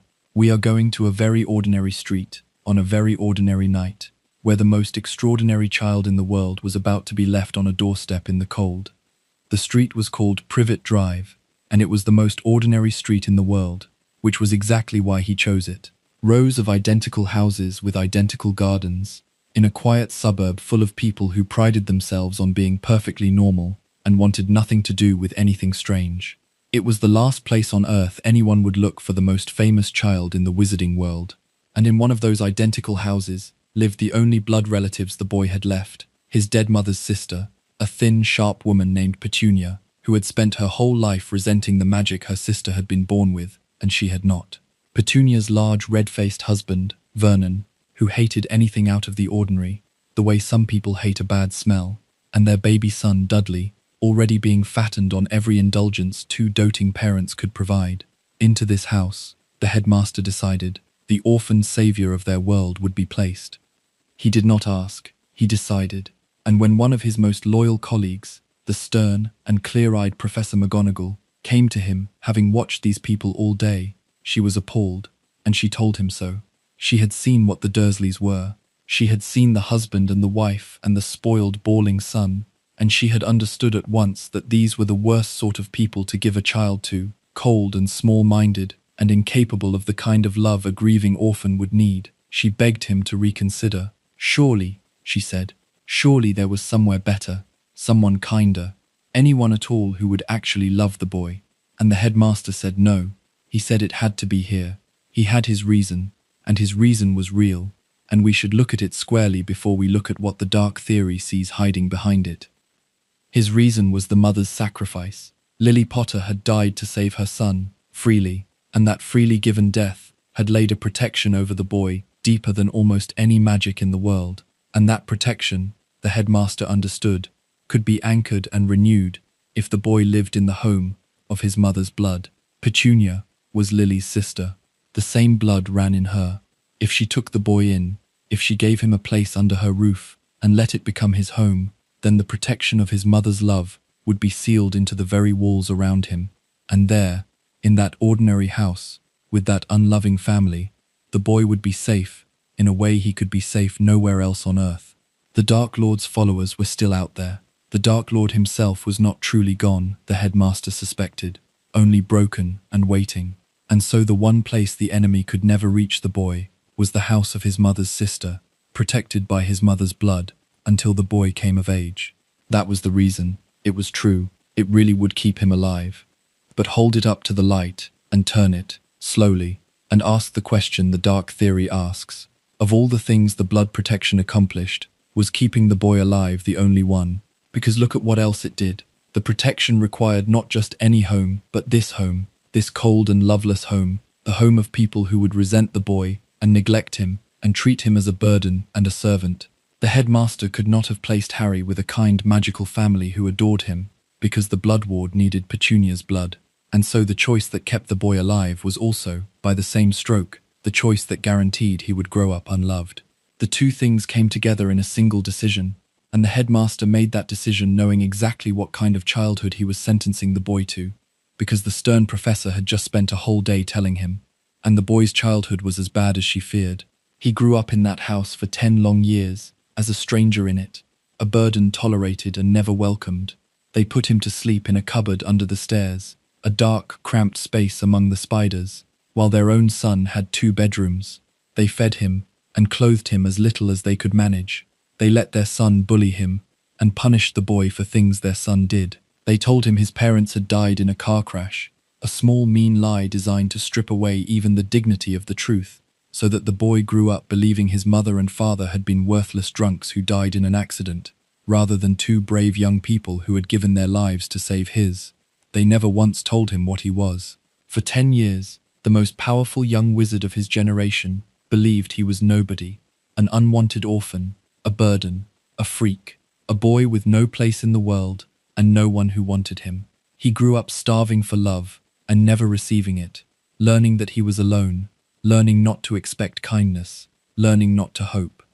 And the headmaster knew, this is the part you must not let slip past you. He was not unaware of how the boy was being treated. He had placed a watcher in the neighborhood, a quiet woman down the street who reported to him, so that he would know the boy was alive and where he was. The headmaster could have intervened at any time. He could have checked that the boy was loved. He could have moved him, or warned the Dursleys, or sent help, or simply made sure that somewhere in those 10 grey years, the child was told the truth about who he was and how cherished his parents had been. He did none of it. He left the boy in the cupboard under the stairs for 10 years and let him believe he was nothing, and he watched it happen from a distance, and he allowed it to continue, year after year, because the protection had to hold, and the boy had to stay. The warm reading says he had no choice, that the Blood Ward was the only thing standing between the boy and death, and that the headmaster grieved over the suffering, but accepted it as the price of survival, and trusted that the love of the magical world, when the boy finally entered it, would heal what Privet Drive had broken. That reading is real, and it is kind, and it may even be true. But hear what the dark theory hears, because it has been listening to this old man for a long time now, and it has learned the sound of his arithmetic. The dark theory says that a boy raised exactly like this, unloved, unknown, humble, hungry, starved of belonging, and stripped of any sense of his own importance, is the easiest boy in the world to lead. Think about who Harry became because of those 10 years. A boy who had never been loved, so that when love was finally offered, by a school, by friends, by a kindly old headmaster, he would attach to it with his whole desperate heart and never question the hand that gave it. A boy who had never been told he mattered, so that he would never grow the kind of pride that asks hard questions and trusts its own judgment over its elders. A boy who had learned to accept hardship without complaint, who expected little, who was grateful for scraps, who would walk through fire for anyone who simply made him feel that he belonged. A boy raised in love and security and truth might have grown into a young man who looked the old headmaster in the eye and demanded answers, who refused to be kept in the dark, who trusted himself enough to push back against a plan he did not understand. A boy raised in the cupboard under the stairs grew into exactly the young man the long plan required, loyal and grateful and brave and trusting. The kind of boy who, when the kind old man he loved finally asked him to walk into the forest and die, would square his shoulders and go, because he had been taught his whole life that he was the sort of person whose suffering did not count for much, and because the love he had finally found mattered more to him than his own life. The dark theory does not say the headmaster invented the Dursleys' cruelty. It says he chose it, knowingly, when he had alternatives, and that the boy it produced was the boy the plan needed, and that this was not an accident the headmaster regretted, but a feature of the design that he allowed to run its course for 10 silent years. And then, on the boy's 11th birthday, when the protection had done its work and the time had come, the letters began to arrive, and a giant of a man knocked down the door of a hut on a rock in the sea, and the orphan from the cupboard learned, all at once, that he was a wizard, that he was famous, that he had a place in a hidden world, and that he was wanted. After 10 years of nothing, he was suddenly everything. That is what a decade of emptiness does to a heart, and then all at once the heart is handed the world. The gratitude of it would have been enormous. The loyalty it would buy in a child who had never owned a single thing, toward the world that finally claimed him, and the old man who stood, smiling and gentle, at the center of it, would have been total and lasting and blind. The boy walked into Hogwarts ready to love it with everything he had, ready to trust it completely, ready to be exactly the instrument the long, quiet plan had been shaping him into since the night he was left on the doorstep, and the testing of him was about to begin. Look at what waited for the boy in his very first year at the school, and ask yourself how it got there. Somewhere in the castle, behind a series of dangerous magical obstacles, the headmaster had hidden one of the most precious objects in the world, a small red stone that could turn metal into gold and brew a potion that made its drinker immortal.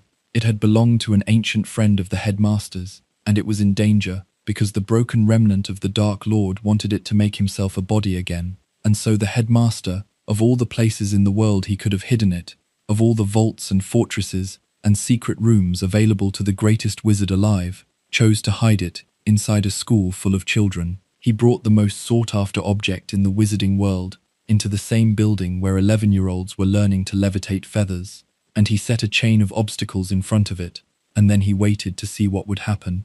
And consider the obstacles themselves, because they are stranger than they first appear.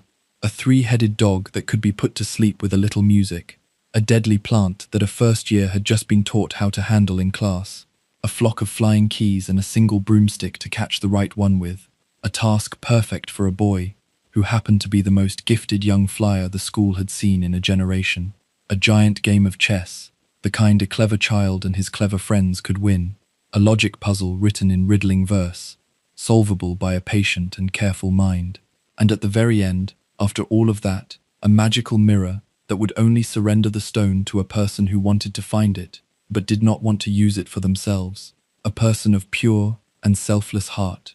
Each obstacle, taken alone, looks like a fearsome protection. Taken together, in order, they look like something else. They look like a test designed for one specific child. They look like a course of trials laid out to measure exactly the qualities the boy possessed: his courage, his flying, his cleverness, his loyalty to his friends, and above all his selflessness, his ability to want the right thing for the right reason. The final lock on the most precious object in the world would open only for a person good enough to deserve it, and the headmaster had built that lock, and then he had enrolled, that very year, a boy who fit it like a key. And watch what the headmaster did on the night the boy went after the stone. He was not there. At the one moment that mattered most, the headmaster was called away from the school by an urgent message from the wizarding government, a message that turned out to be false, a lure, so that he left the castle at the exact hour the boy decided to descend through the obstacles toward the stone. The most powerful protector in the wizarding world was conveniently absent, leaving an 11-year-old to make his way alone, through deadly trials, toward a confrontation with the Dark Lord himself. And then the headmaster returned, just in time, at the last possible moment, after the boy had faced the enemy, and survived and proven everything there was to prove. The timing is so perfect that it strains belief, and at the end of that year, when the boy asked his questions, the headmaster admitted, with that twinkle, that he had given the boy his father's invisibility cloak, the cloak the boy had used to move through the castle unseen. He admitted he had a feeling the boy might go after the stone. He all but admitted that he had allowed, perhaps arranged the whole thing, an 11-year-old child sent through deadly danger to face the Dark Lord, as the headmaster watched from a careful distance and arrived precisely when the lesson was complete. The warm reading says, the headmaster trusted the boy, believed in him, gave him the chance to discover his own strength, and stayed close enough to save him if it went wrong. The dark reading says the headmaster was running the first of many trials, testing whether the instrument he had been shaping could do what the long plan would one day require of it, whether the boy could face the Dark Lord without breaking, whether the courage and the selflessness were really there. The plan, after all, ended in the boy walking willingly toward his own death at the Dark Lord's hand. Before you can ask that of someone, you need to know they are capable of it. The first year was the headmaster finding out, and the boy passed. He went into the dark alone, and he faced the enemy, and he chose to protect the stone rather than take it for himself, and he came out the other side.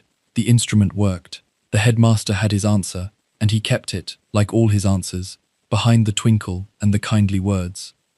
There was another object in the castle that year, and it is worth pausing on, because the headmaster's choices around it are so strange. The magical mirror, the one that shows the deepest desire of the heart, the very mirror the headmaster had once lied to the boy about. The headmaster had placed that mirror where the boy would find it, and the boy had found it, and had sat in front of it night after night, gazing at the dead family he longed for, sinking deeper into a grief that the headmaster knew could drive a person mad. The headmaster let him sit there. He warned him, eventually, but only after letting the boy return again and again to the image of everything he had lost, a traumatized orphan, left to commune with his deepest pain in a magical mirror, while the old man who put the mirror there watched and learned what the boy wanted most, which is the most useful thing in the world, to know about a person you intend to lead. And then the headmaster used that same mirror as the final lock on the stone, turning the boy's own desire into the test that would prove his worth. Every piece of it folds back into the long, quiet game. Nothing the headmaster did with that child was ever quite as simple as it looked. In the boy's second year, something happened that gave the headmaster a piece of knowledge more terrible than any test result, though almost no one understood its weight at the time. A small black diary appeared in the school, an ordinary-looking book that turned out to be anything but. It could think. It could write back to whoever wrote in it. It could reach into a person, take hold of them, drain the life out of them slowly while wearing their will like a coat. It held a piece of a teenage boy inside it, a memory grown strong enough to act, the preserved younger self of the Dark Lord, from the years before he became the thing that everyone feared. The boy destroyed it in the end, deep beneath the school, piercing it with the venomous fang of an ancient serpent, and black ink poured out of it like blood, and the thing inside it screamed and died. But the headmaster examined the ruined diary afterward, and what he saw in it confirmed a dread he had been carrying for years. Because a piece of a person that can live inside an object, that can think and act and feed and refuse to die even when the person himself is destroyed, is a very particular and very dark kind of magic. It is a fragment of a soul, torn loose and anchored outside the body, so that the body can be killed and the soul will still survive, tethered to its hidden anchor. The headmaster had suspected for a long time that the Dark Lord had done something like this to himself. had torn his own soul apart and hidden the pieces, which was why he had not truly died on the night he failed to kill the boy. The diary was proof. It was one of the hidden pieces, now destroyed, and if there was one, the headmaster reasoned, there might be more, perhaps many more, scattered and concealed, each one keeping the Dark Lord anchored to the world. The headmaster now knew, or strongly suspected, the shape of the thing he was fighting, and he had begun, somewhere in his careful mind, to apply that knowledge to a question he had been turning over since the night he first saw the lightning-shaped scar on a baby's forehead. If the Dark Lord tore his soul into pieces and hid them, and if a piece of soul can anchor itself to a living thing as easily as to a book, then what, exactly, had latched onto the boy on the night his mother died? The headmaster was beginning to know the answer, and it was the darkest answer in the whole story. Let me pause here for just a moment, because we have come a long way into the night, and we have a long way still to go. If you are still with me, drifting somewhere between the waking world and sleep, thank you for staying. It means a great deal to have you here in the quiet. If you are enjoying these long, slow walks through the shadows of stories, and you would like more of them to find you on the nights you cannot sleep, you can follow along so the next one comes to you when it is ready.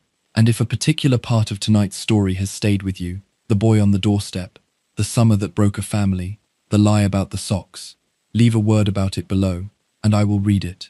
That is all. Now settle back down, let your breathing go slow and even again, and let us go on, because the headmaster's terrible suspicion is about to grow into terrible certainty, and the boy is about to be tested in ways that make the hidden stone look gentle. The boy's third year brought a different kind of darkness, the human kind, the kind made of betrayal and false imprisonment, and a friendship turned to poison long ago. A man had escaped from the fortress prison on the rock, the first person ever to do it, and the whole world believed he was a murderer who had betrayed the boy's parents to the Dark Lord and sold them to their deaths.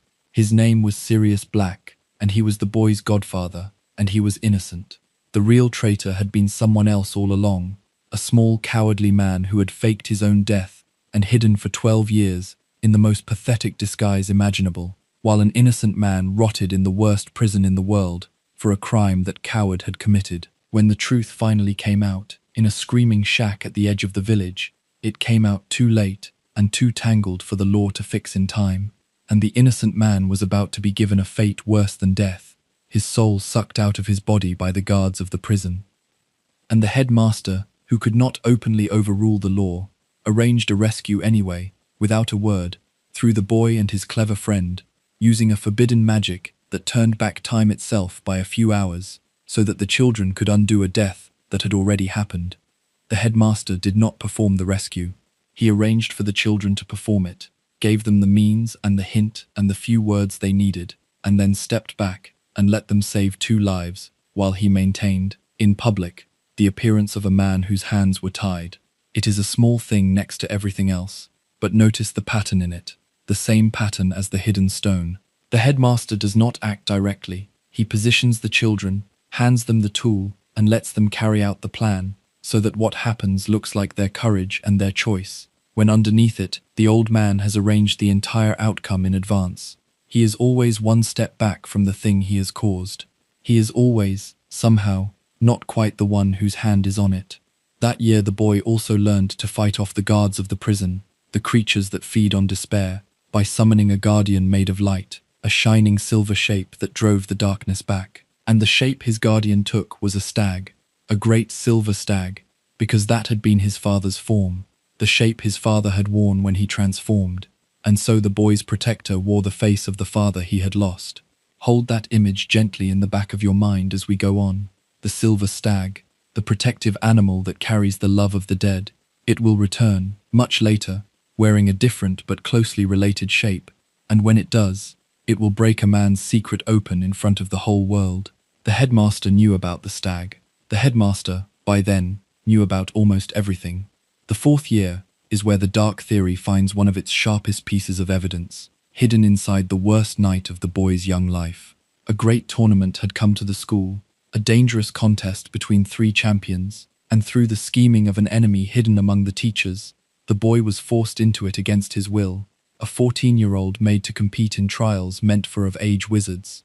He survived them, one by one, through courage and help and luck, until the final task. which sent the champions into a vast magical maze. And at the heart of the maze, the boy and another champion, a kind and decent older boy named Cedric Diggory, reached the prize together and chose to take it together, and the prize was a trap. It carried them both away to a dark graveyard far from the school, and in that graveyard, the Dark Lord's servant was waiting, and the first thing that happened was that the servant killed Cedric where he stood, killed him in an instant, casually, as nothing more than an inconvenient witness. "Kill the spare," the broken voice of the Dark Lord said, and the boy died, just like that, a good and gentle young man snuffed out in a heartbeat in front of the boy's eyes. And then, in that graveyard, the Dark Lord came back. His servant performed a dark ritual that built him a new body, a real body, returning him to full and terrible power after 13 years of being less than a ghost. And the ritual required 3 things, and the third of them was the most important thing in this whole long story, though it would take years for its importance to be fully understood. The ritual required the blood of an enemy, taken by force, and the enemy whose blood the Dark Lord chose to take was the boy. His servant cut the boy's arm and took his blood, the blood that carried within it the protection of the mother who had died to save him, and used it to rebuild the Dark Lord's body. The Dark Lord did this deliberately, believing it would let him touch the boy at last, would burn away the old protection that had thwarted him, and in one narrow sense he was right, but in a deeper sense it was the greatest mistake he ever made, and the headmaster understood that the instant he heard of it. Because when the boy was brought back from the graveyard, broken and grieving, carrying Cedric's body, and he told the headmaster everything that had happened, including the taking of his blood, something passed across the headmaster's face for just a moment. The boy saw it and did not understand it. It was a gleam, a flash of something that looked, impossibly, on that night of death and horror, almost like triumph. For one instant, hearing that the Dark Lord had taken the boy's blood into his own body, the headmaster looked glad. And readers have argued about that gleam ever since. But the woman who wrote these books has confirmed how enormous it was. The headmaster looked glad, because he had just realized something. If the Dark Lord now carried the boy's blood in his veins, then the protection of the boy's mother lived inside the Dark Lord too. And as long as the Dark Lord lived, that shared protection would tether the boy to life in a way not even the Dark Lord could break. It would matter, terribly, at the very end. It was one of the final pieces of the long arithmetic clicking into place, and the headmaster's first response to it, in the middle of a traumatized child's account of watching a friend murdered and an enemy reborn, was a flicker of joy, because a calculation he had been working on for years had just resolved in his favor. Sit with that.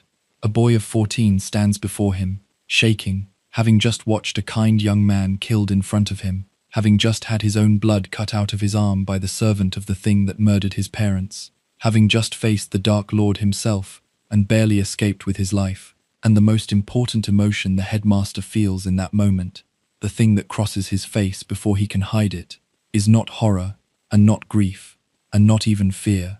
It is triumph, because the boy has just become more useful. The plan has just gotten stronger. The instrument has just acquired a new and useful property. The warm reading says the headmaster's gladness was for the boy's eventual survival, that the gleam was hope, hope that the boy might live through what was coming. And perhaps it was. But notice that even the warmest reading of that gleam requires the headmaster to already be thinking, on that night of all nights, about the distant endgame and how the night's horrors had improved his position in it. The boy was bleeding and grieving. The headmaster was doing sums. The 5th year was the cruelest, in a quiet and personal way, because it was the year the headmaster withdrew his love, or seemed to, and let the boy suffer for it. The wizarding government refused to believe the Dark Lord had returned, and turned on the boy and the headmaster both, and made that year a misery of slander and disbelief and petty cruelty. And through all of it, the headmaster, who had always been the boy's anchor, would not look at him. He avoided the boy entirely. He did not speak to him, did not meet his eyes, did not offer the comfort the boy desperately needed. The boy could not understand it. He felt abandoned by the one person he trusted most, in the year he needed him most, and it wounded him to the core, and he grew angry and isolated and reckless. And the recklessness, in the end, helped lead him into a trap, into the heart of the government's deepest chambers, chasing a vision the Dark Lord had planted in his mind. And there a battle was fought, and there the boy's godfather, Sirius Black, the closest thing to a true family the boy had ever known, was killed before his eyes, falling backward through a strange veil into death, gone in an instant, the second father figure the boy had lost. The headmaster had his reasons for the year of cold distance. There was a connection between the boy's mind and the Dark Lord's, through the scar, and the Dark Lord had begun to sense it and to try to use it, and the headmaster feared that if the Dark Lord saw how much the headmaster cared for the boy, he would use the boy to strike at the headmaster, or use the closeness between them as a weapon. So the headmaster pushed the boy away to protect him. That is the reason, and it is real. But after the godfather was dead, after the boy had paid the price for that year of distance, the headmaster finally sat with him and told him the truth he had withheld for so long. The prophecy, the whole of it, the fact that the boy and the Dark Lord were bound together, and that one of them would have to kill the other in the end. And in that conversation the headmaster said something that the warm reading holds up as proof of his love, and the dark reading holds up as proof of something colder, and the strange thing is that they are both holding up the very same words. The headmaster apologized. He told the boy that the suffering of that year, and much of the suffering before it, was his fault, because he had made a mistake, and the mistake he confessed to was this.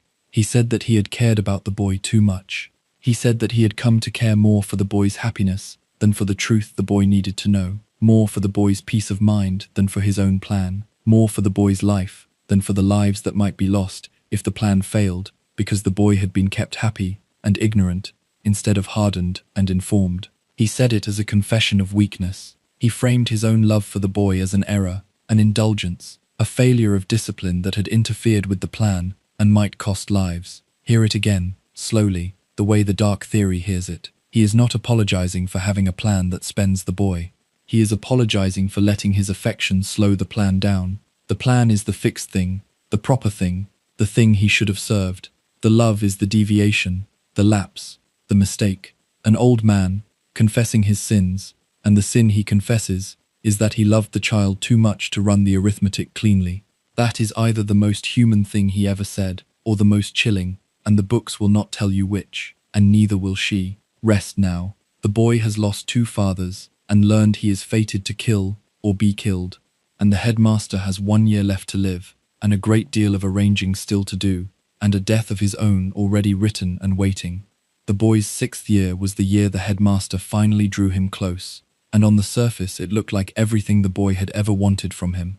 Private lessons, time alone with the great man, the two of them meeting in the headmaster's office through the long dark evenings, just the two of them, the old wizard and the boy he had been keeping at arm's length for so long.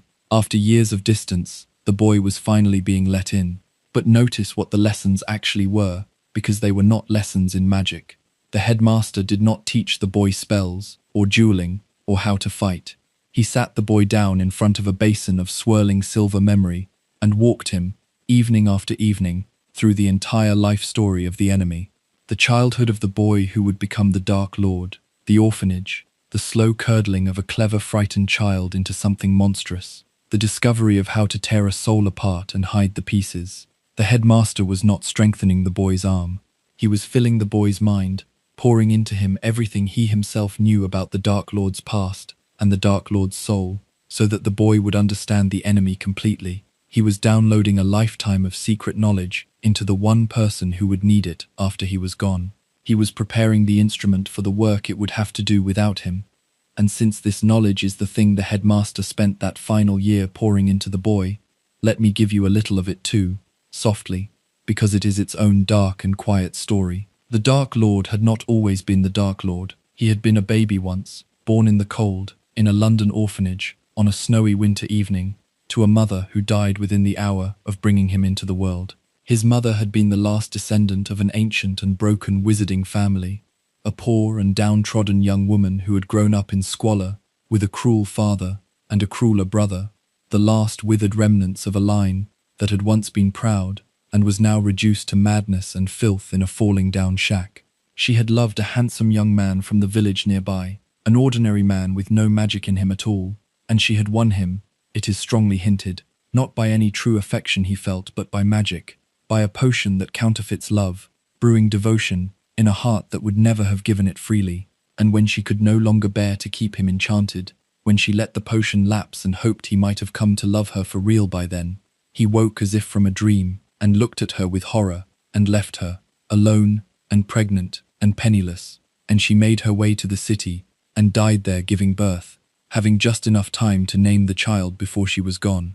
She named him for his father, the man who had abandoned them both. So the Dark Lord grew up an orphan, like the boy who would one day destroy him, but the two orphans could not have grown up more differently on the inside, because where the boy, starved of love, longed for it and reached for it the moment it was offered, the orphan in the city grew up cold and cruel and proud, and learned early that he was different from the other children, that he could do things, frightening things, and that he could use those things to hurt and to control and to take. He worked out, while he was still very young, how to frighten the other children into obedience, how to take their small treasures and hide them as trophies, how to cause pain and tell no one.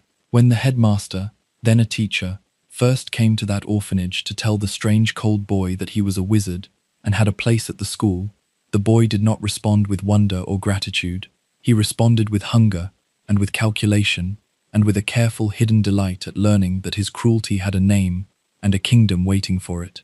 The headmaster saw, even then, in that first meeting, something in the boy that troubled him, a coldness with no bottom to it, and the headmaster never trusted him, never once in all the years that followed, no matter how charming and brilliant and beloved the boy made himself appear to everyone else.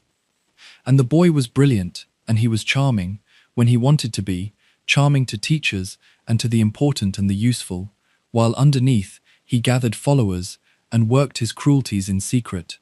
He learned the darkest magic he could find, and somewhere along the way he learned of the worst magic of all, the magic of tearing the soul apart, of committing murder, and using the act of murder to split off a piece of one's own soul and seal it inside an object, so that as long as that hidden piece survived, the murderer could never truly die. A piece of soul, anchored outside the body, in a hidden vessel, beyond the reach of death. He learned this, and where another person might have made one such anchor in desperation, the Dark Lord, drunk on the idea of conquering death entirely, decided to make many. He tore his soul apart again and again, murder after murder, sealing the pieces into objects he chose for their meaning and their beauty, the things he treasured most. A diary from his school days, a ring that had belonged to his mother's mad family, the ring with an old stone in it, that was, though almost no one knew, far more than it seemed. A golden locket that had once belonged to the founder of his schoolhouse, a small golden cup, a lost crown, a great snake that went everywhere with him, and, on the night his curse rebounded, by an accident he never intended and never understood, a living piece of his soul lodged itself in the forehead of a baby boy. Each time he tore his soul, he became less. That is the part the headmaster understood, and the part that gave the whole thing its horror. A soul is not meant to be divided. Every murder, every splitting, made the Dark Lord less human, less whole, less a person and more a thing, until the handsome, charming boy had become the white-faced, red-eyed, noseless horror that everyone feared, a being who had mutilated himself so many times in his flight from death that he had hardly any soul left to speak of, a ruined fragment of a man clinging to life through a scattering of hidden anchors. The headmaster spent years working all of this out, gathering the memories, finding the pattern, learning how many pieces there were and where they might be hidden and what each one was. And the headmaster taught all of it to the boy, in those long evenings in the office, so that the boy could go out after he was gone and find each hidden piece and destroy it, one by one, until only the last piece remained, the piece no one wanted to think about, the piece living behind a lightning-shaped scar. And the headmaster knew he would be gone soon, because the headmaster was already dying, and the way he was dying tells you something that cuts right to the center of the dark theory. At the start of that year, the boy noticed that the headmaster's hand had turned black and dead, the fingers withered and lifeless, like something burned or rotted, an injury no one would explain. We learn the truth of it much later, and the truth is this. The headmaster had found, out in the world, one of the hidden pieces of the Dark Lord's soul, concealed inside an old ring that had belonged to the Dark Lord's family. He had found a Horcrux, and he should simply have destroyed it. But when he saw the ring, he saw something else on it too, a small symbol that meant nothing to almost anyone alive, but everything to him. It was the mark of the 3 legendary Hallows, the objects he and Gellert had hunted in that long ago summer, the objects that were said to make their owner the master of death, and the stone set in that cursed ring was one of them. It was the resurrection stone, the hallow that was said to bring back the dead, not truly alive, but back, enough to see them, enough to speak to them. And the headmaster, the greatest wizard of his age, the man who had supposedly renounced his ambitions and his hunger for power, the man who had spent decades being humble and careful and wise, looked at that stone and could not stop himself. Because more than anything else in the world, more than power, more than the wand he already secretly carried, he wanted to see his family again. He wanted to look at his dead mother. He wanted to look at his lost sister, the little broken girl he had failed, Ariana, the wound at the center of his whole life. He wanted to tell them he was sorry. He wanted their forgiveness, and the stone in that ring seemed to offer it. So he put the ring on. He knew, almost certainly, that it was dangerous. He put it on anyway, reaching across all those careful decades for the one thing his discipline had never been able to kill, the longing to undo the worst day of his life. And the ring was cursed, a terrible curse meant to destroy anyone who touched it, and it began to kill him, spreading death up through his hand and into his body.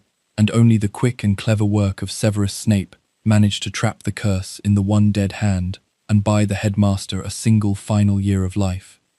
So sit with what that withered black hand actually means. It means that the headmaster's lifelong obsession, the very hunger he claimed to have given up, the dream of mastering death that he had shared with the dark wizard he loved, never died at all. It was alive in him to the very end. It was so alive that it overrode all his caution and killed him. The man who lectured the boy about accepting death, who spoke so wisely about how death was only the next great adventure, who seemed to have made peace with mortality more completely than anyone, reached for a magical object that promised to conquer death the instant one was placed in front of him, and it cost him his life. The warm reading says this only proves he was human, that his grief for his family was real and tender, that even the wisest man can be undone by love and loss. And that is true, and it is moving. But the dark theory hears something underneath the tenderness. It hears that the ambition was never gone. It hears that the greater good, the mastery of death, the hunger that had gotten his sister killed once already, was still running in him decades later, strong enough to reach out and kill him through a cursed ring.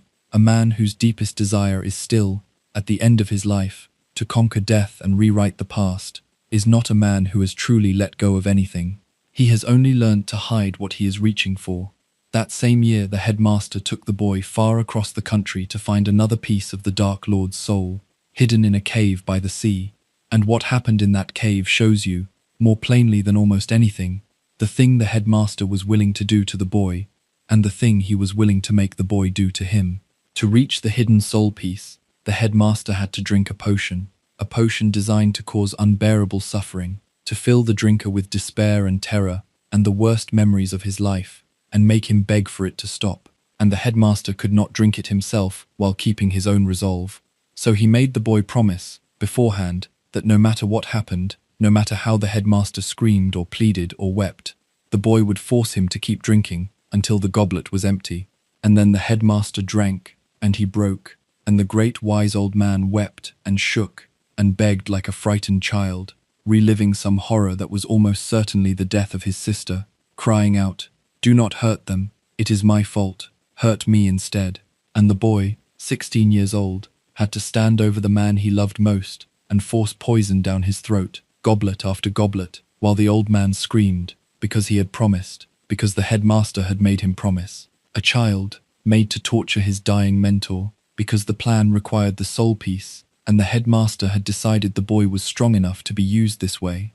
They came back from the cave broken, the headmaster barely alive, and they came back to find that the enemy had struck at the school itself.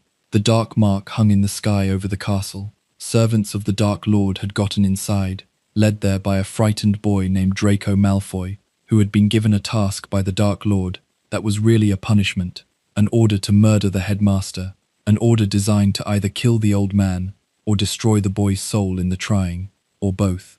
And on the high tower, in the cold night air, the dying headmaster faced the frightened boy who had come to kill him, and the headmaster did two things in those final minutes that the dark theory holds up as proof of how completely he managed even his own death. The first thing he did was freeze the boy.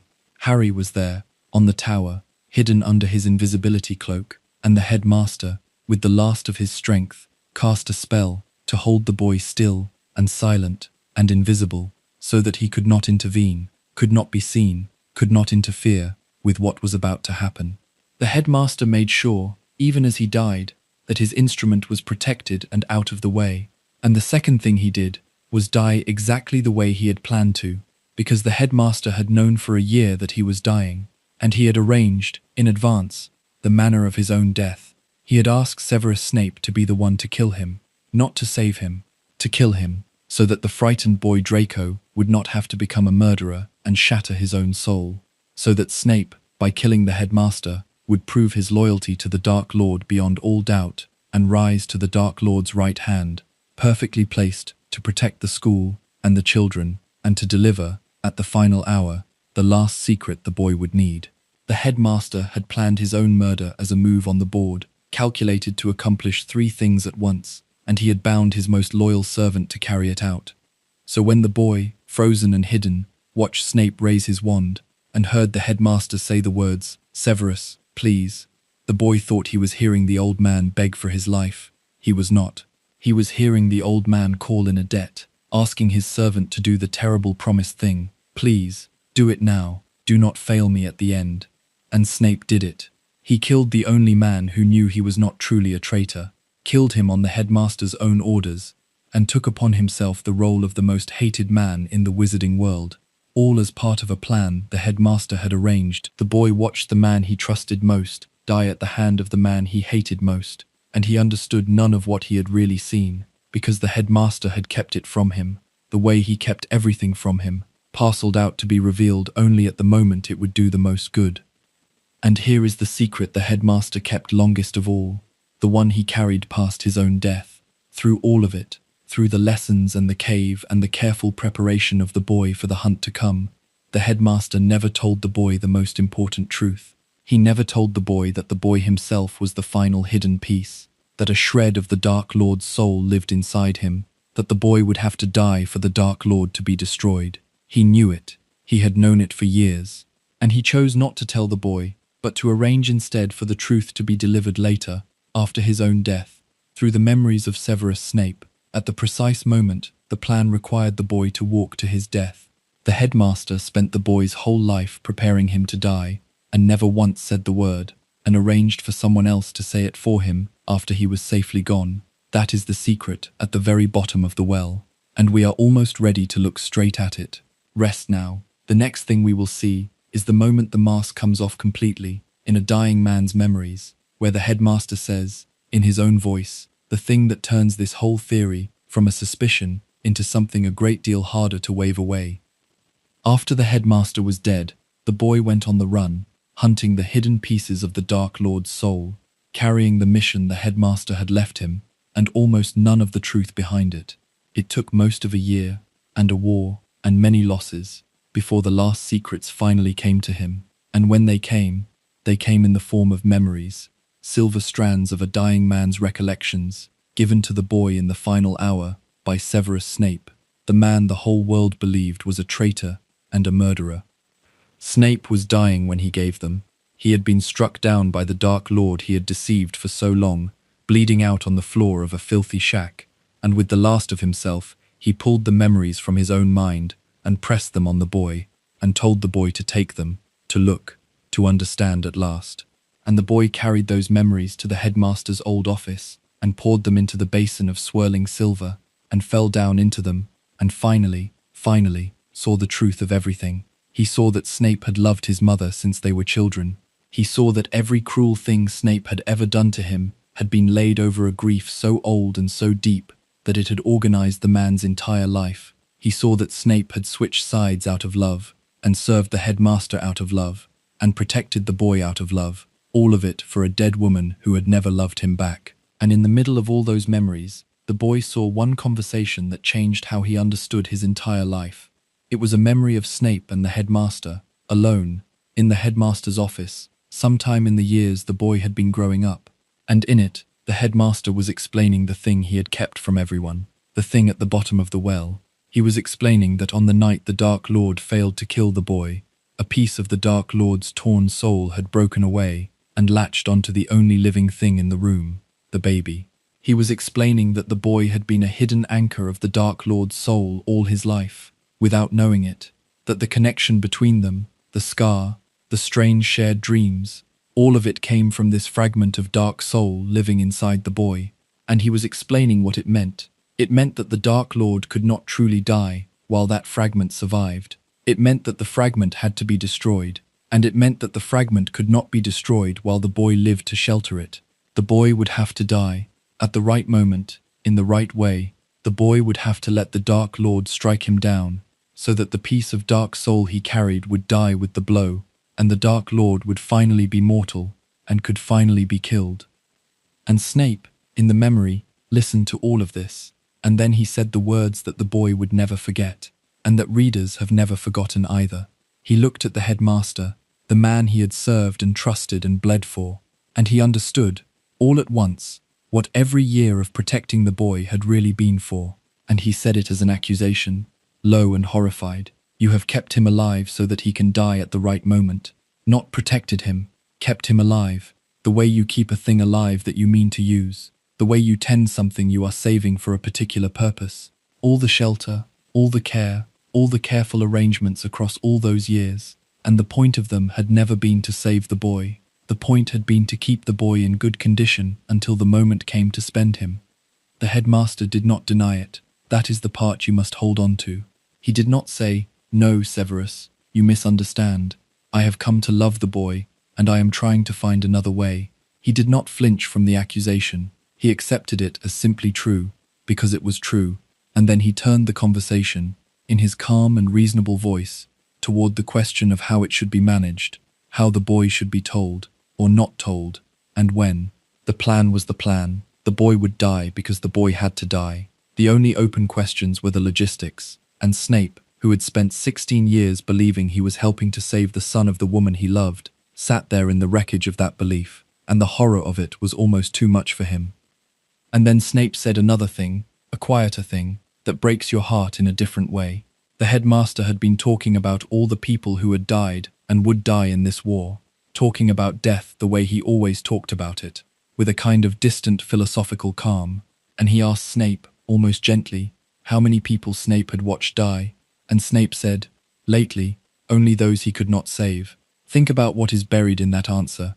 Snape, the supposed villain, the murderer, the spy, measured the dead in his life by the ones he had failed to rescue. His grief was for the people he could not keep alive, and he was sitting across from a man who measured the living by when they would be useful to kill. The contrast in that little room is the whole heart of the matter. One man counting the deaths he could not prevent, the other man planning a death he intended to cause. Then the headmaster, looking at Snape's horror, said something that lands like a blow because of how casually cruel it is. He looked at his servant's distress over the boy's fate, and he said, with what sounds almost like amusement, "But this is touching, Severus. Have you grown to care for the boy, after all?" As though caring for the boy were a strange and slightly comical development, as though it would be a surprise, even a faintly absurd one, for anyone who had worked beside the headmaster all these years, to actually care whether the child lived or died. Have you grown to care for him, after all? The headmaster is genuinely asking. In all the time they have worked together on the project of raising this boy, the headmaster has apparently never once behaved in a way that would make Snape's concern seem natural or expected. The care is the surprise. The care is the thing that needs explaining. And what does that tell you about how the headmaster himself had been relating to the boy all that time, if a colleague caring about the child's survival struck him as touching and unexpected? But here is where the memory turns, and where the warm reading gets its single strongest moment, and I will not take it from you, because it is real and it matters. Snape, asked whether he has grown to care for the boy, does not answer with words. He raises his wand, and he conjures his guardian, his protector made of light, the silver shape that pours out of a person's wand and shows the truest thing about them. And the shape that came out of Severus Snape's wand was a doe, a silver doe, and the headmaster looked at it, and his eyes filled with tears, because he knew that doe. It was the same shape that had once poured from the wand of Lily Potter, the boy's mother, the woman Snape had loved his whole life. After all the years, After her death, after everything, Snape's love had not changed its shape at all. His protector still wore the form of hers. And the headmaster, amazed, asked him, after all this time, and Snape said one word, always. It is one of the most beloved moments in all of these books, and rightly, because it is pure and true and almost unbearably sad. Snape did not care for the boy. He cared for the boy's mother, still, always, beyond death, and the boy was what was left of her, and so he had protected what was left of her for 16 years, while the man beside him prepared to throw it away. The doe is love. The doe is the proof that there was real love somewhere in this terrible plan. But look at whose love it was. It was Snape's. It was the supposed villain's. The love in that room belonged to the man the whole world hated, and it was aimed at a dead woman, and it had been used, all this time, by the kindly headmaster, as fuel. The headmaster had taken Snape's love for Lily and burned it for 16 years to power the protection of the boy, all while planning the boy's death. And when Snape finally understood and recoiled in horror, the headmaster's response was to find his distress touching. And then Snape said the thing that gives this whole theory its name, the image that the boy would carry into the forest, the words that turn a vague unease into something with a shape and a weight. He was protesting, still, the wrongness of it all. He said that everything he had done, all the spying and the lying and the risking of his life, had been to keep Lily's son safe. And now, he said, you tell me you have been raising him like a pig for slaughter.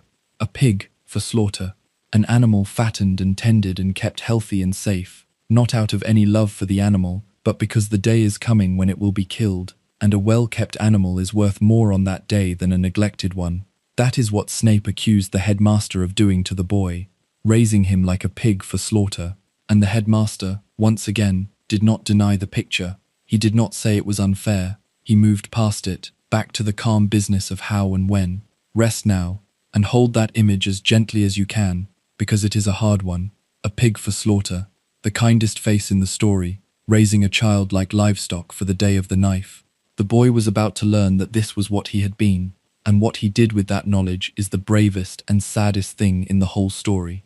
The boy came up out of the silver memories, and he knew the whole shape of it now, the thing that had been hidden from him his entire life. He understood that the strange bond he had always felt with the enemy, the scar that burned, the dreams that were not his own, the snatches of the Dark Lord's thoughts and feelings that had haunted him for years, all of it came from the piece of broken soul that had lived inside him since he was a baby. He understood that he was the last thing standing between the Dark Lord and true mortality, and he understood what the headmaster had understood for years, and never said. He would have to die. There was no clever way around it, no trick, no escape. For the Dark Lord to be killed, the fragment inside the boy had to be destroyed, and for the fragment to be destroyed, the boy had to let himself be struck down. The headmaster had raised him to this.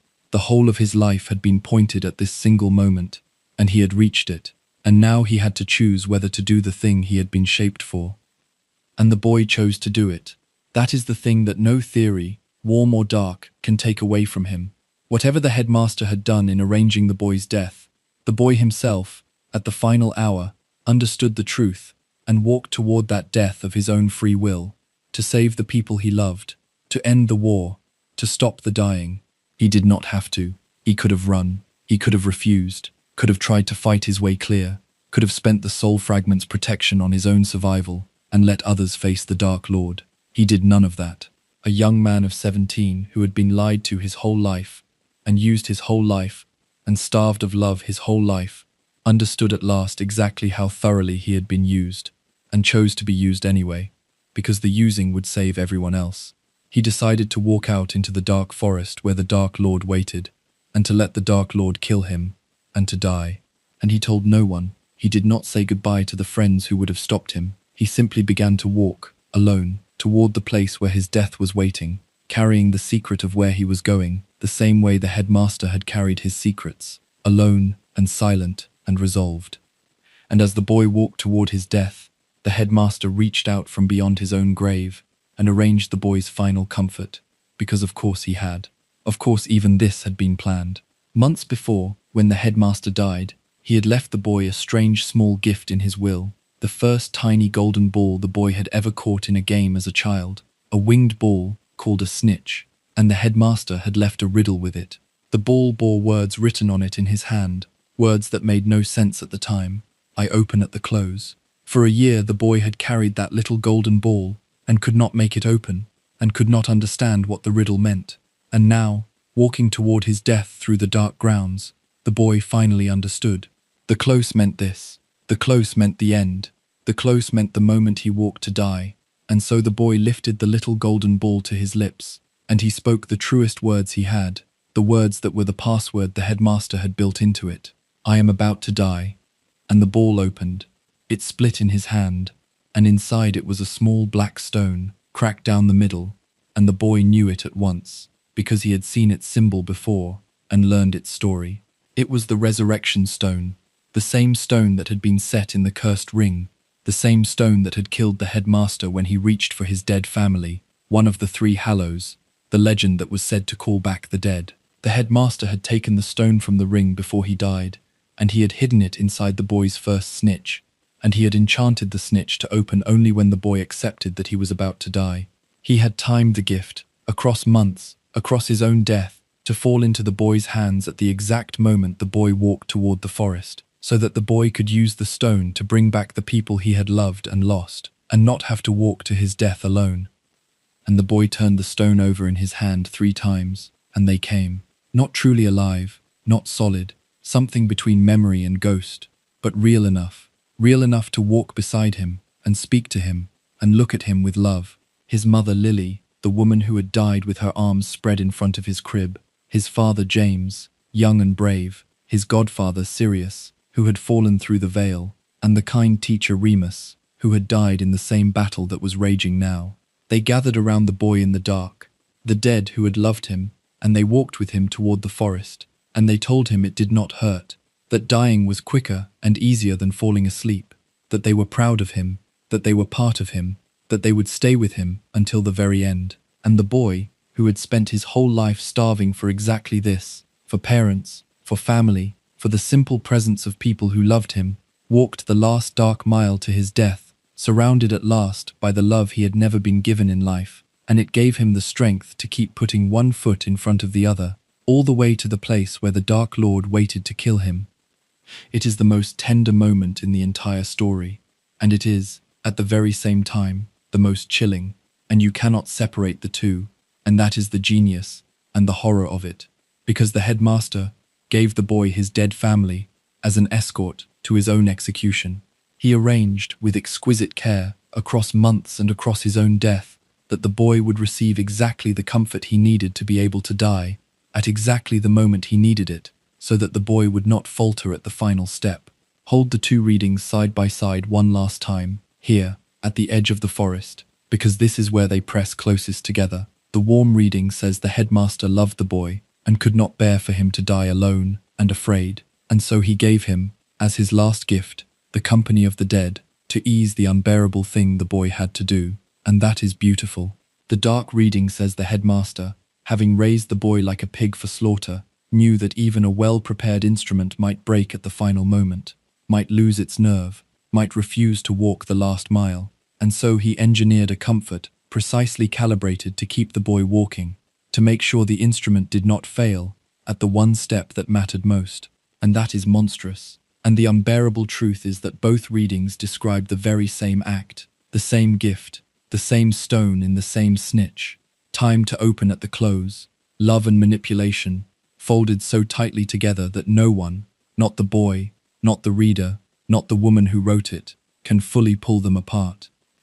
The boy reached the clearing where the Dark Lord stood waiting among his servants, and the boy did not raise his wand, he did not fight, he let the dead slip away, and he let the stone fall from his fingers into the dark leaves of the forest floor, where it would be lost forever, and he stood in front of the thing that had murdered his parents and shaped his whole life, and he let it happen. The Dark Lord raised his wand, a flash of green light filled the clearing, and the boy who had been raised for this exact moment, the boy who had been kept alive so that he could die at the right moment, died. Or seemed to.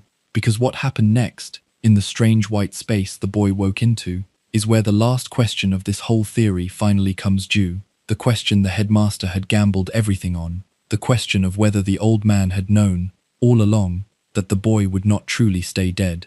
Rest now. We are almost at the end of the long night. There is one more place to go, a bright and quiet place that looks a little like a train station, where the boy met the headmaster one final time and learned the last of the truth and had to decide whether to forgive him. And then we will come back out into the dark, and I will tell you why, after all these years, the woman who made all of this has never once closed the door on the coldest way of reading it. The boy woke into a bright and quiet place. It was misty and white and clean, and it seemed, the more he looked at it, to resemble a great empty train station, the very station where he had first set out into the magical world as a child of 11. There was no pain, there was a strange peace to it, and after a while the boy became aware that he was not alone, that there was someone walking toward him through the soft white light, an old man with a long silver beard and half-moon glasses, looking well and whole and untroubled, the way the boy had not seen him since before the withered hand and the dying year. The headmaster had come to meet him one last time, in whatever this place was, between living and dying. And in that bright station the headmaster told the boy the last of the truth, and answered the questions the boy had carried for so long, and the boy learned why he was not, after all, entirely dead. Because of the blood. Remember the graveyard, remember the gleam of something like triumph that had crossed the headmaster's face on the worst night of the boy's young life. This was what it had meant. When the Dark Lord rebuilt his body using the boy's blood, he had taken into himself the protection of the boy's mother, the protection of her freely given death, the very thing that had saved the boy as a baby. And so, as long as the Dark Lord lived, that protection lived too, in the Dark Lord's own veins, tethering the boy to life through the very enemy who wanted him dead. When the Dark Lord had struck the boy down in the forest, the curse had destroyed only the fragment of soul the boy carried, the piece that needed to die, and not the boy himself, because the boy was anchored to life by his own blood beating in the Dark Lord's body. The headmaster had foreseen this years ago. He had understood, on the night of the graveyard, that the Dark Lord had accidentally given the boy a way to survive his own sacrifice, and he had told no one, and had let the boy walk to the forest believing his death was certain and final, because the magic only worked if the boy truly chose to die, truly offered himself with no guarantee of return. Sit with that, because it is the hinge of the warm reading and the hinge of the dark reading at the same time, the place where they cannot be told apart. The boy's willing sacrifice was real, because the boy believed it was real. He had to walk to his death without knowing he might live, or the whole thing would have been worthless, a hollow gesture rather than a true gift of self. Which means that keeping the boy in the dark was not cruelty layered on top of the plan. It was the plan. The boy could only be saved by being deceived into a sacrifice he believed was final. The headmaster's lifelong habit of withholding the truth, of keeping the boy ignorant, of parceling out knowledge only when it served the design, was not a personality flaw that happened to sit alongside his goodness. It was the load-bearing beam of the entire structure. The boy had to be raised not knowing. He had to walk to his death not knowing. The whole of it depended on a child who trusted the kindly old man enough to die on his say-so, without ever being told the one fact that might have let him hope. The headmaster had built that trust across 17 years, in 1,000 small kindnesses, precisely so that it would hold at the moment he needed the boy to lay down his life on faith. And in the bright station the headmaster wept and confessed, and was revealed at last as something other than the saint the boy had believed in. He told the boy about Grindelwald. He told him about the dream of ruling the world, the greater good, the hunger for power that had been his weakness all his life. He told him about Ariana, about his resentment of her, about the duel and her death, and the question of whose curse had killed her that he had never dared to answer. He admitted that he had wanted the Hallows, that he had reached for the stone in the cursed ring out of grief and longing, and could not stop himself, that it had killed him. He confessed that he had not been wise and good and above temptation, but lonely and flawed and dangerous, a man who had learned to distrust himself because he knew exactly what he was capable of. He told the boy that he, the boy, had turned out to be the better man, because the boy had walked toward death to save others, while the headmaster, at the same age, had been dreaming of conquering it to rule, and he spoke about what it truly meant to be the master of death, and it was not what he and Gellert had once believed. The master of death was not the one who found a way to live forever. The master of death was the one who accepted that he must die, and walked to meet it for the sake of others, the way the boy just had. By accepting his death, The boy had become the thing the headmaster had spent his whole youth chasing and never reached. It is a beautiful scene. It is, in many ways, the headmaster's redemption, the moment he finally takes off the mask in front of the boy and shows him the flawed and grieving and human face beneath it and asks, without quite asking, to be forgiven. And the boy forgave him. The warmth came back between them, the love that had always been there, complicated and real. The boy did not hate the headmaster for what he had done. He saw the whole of him now, the brilliance and the coldness and the grief and the love, and he forgave it all, and chose to carry the memory of the man with tenderness rather than bitterness for the rest of his life. The warm reading wins this scene, and it wins it fairly, because the books give it to us straight, an old man weeping and confessing, and a young man forgiving him in a bright, quiet place between worlds. But notice, even here, even in the headmaster's most human hour, what the dark theory is still able to hear, because it has come too far to stop listening now. Notice that the headmaster, confessing everything, still does not say the one thing that would lay the whole theory to rest. He does not say, "I always loved you, from the very first night, and never once thought of you as a thing to be used." He confesses to wanting power, to grief, to the Hallows, to Ariana. He does not address the central charge at all, the charge Snape made in that office, the pig for slaughter, the keeping alive so that the boy could die at the right moment. He lets the boy forgive him without ever defending himself against the coldest reading, because perhaps the coldest reading was true, and there was nothing to say. And notice this too, the headmaster admits he could not be certain the boy would survive. He believed it would work. He expected it to work. But he had gambled the boy's life on his own reading of the most obscure and dangerous magic in the world, and if he had been wrong about a single detail, the boy would simply be dead, truly and finally, a child spent on an old man's calculation that happened, this time, to come out right. The arithmetic ran one last time in that forest, a life weighed against the saving of the world, and it ran clean, with no power for the headmaster in it, no glory, nothing he wanted, exactly the kind of pure sacrifice the doctrine he forged at his sister's grave had always been waiting for. It worked. The boy lived. The Dark Lord fell, but the fact that the sum came out right does not change what kind of sum it was, or who had been doing it. Patiently, in the dark, since the night a baby was left on a doorstep, the boy chose to go back. He opened his eyes again on the floor of the forest, alive, with the war still to win. And the headmaster stayed behind in the bright station, where the dead go on. Rest now, there is only a little more, and then we will come, softly, to the end. The boy went back into the world, and the war ended, and the way it ended carried one last lesson that sits right on top of everything we have been talking about. The boy let the Dark Lord's servants carry his body back to the castle, limp and seemingly dead, and the Dark Lord stood before the defenders of the school in triumph, certain he had finally won. And then the boy moved, the defenders rose. A last battle broke out across the ancient stones, and in the middle of it the final piece of the Dark Lord's torn soul, hidden in a great serpent, was struck off by a brave round-faced young man with an old sword, the same round-faced boy who had once been the other child the prophecy might have chosen. And then it came down, at the very last, to the boy and the Dark Lord alone, circling each other in the great hall, while everyone watched. The two who could not both live, the two who had been bound together since a baby survived a curse that should have killed him.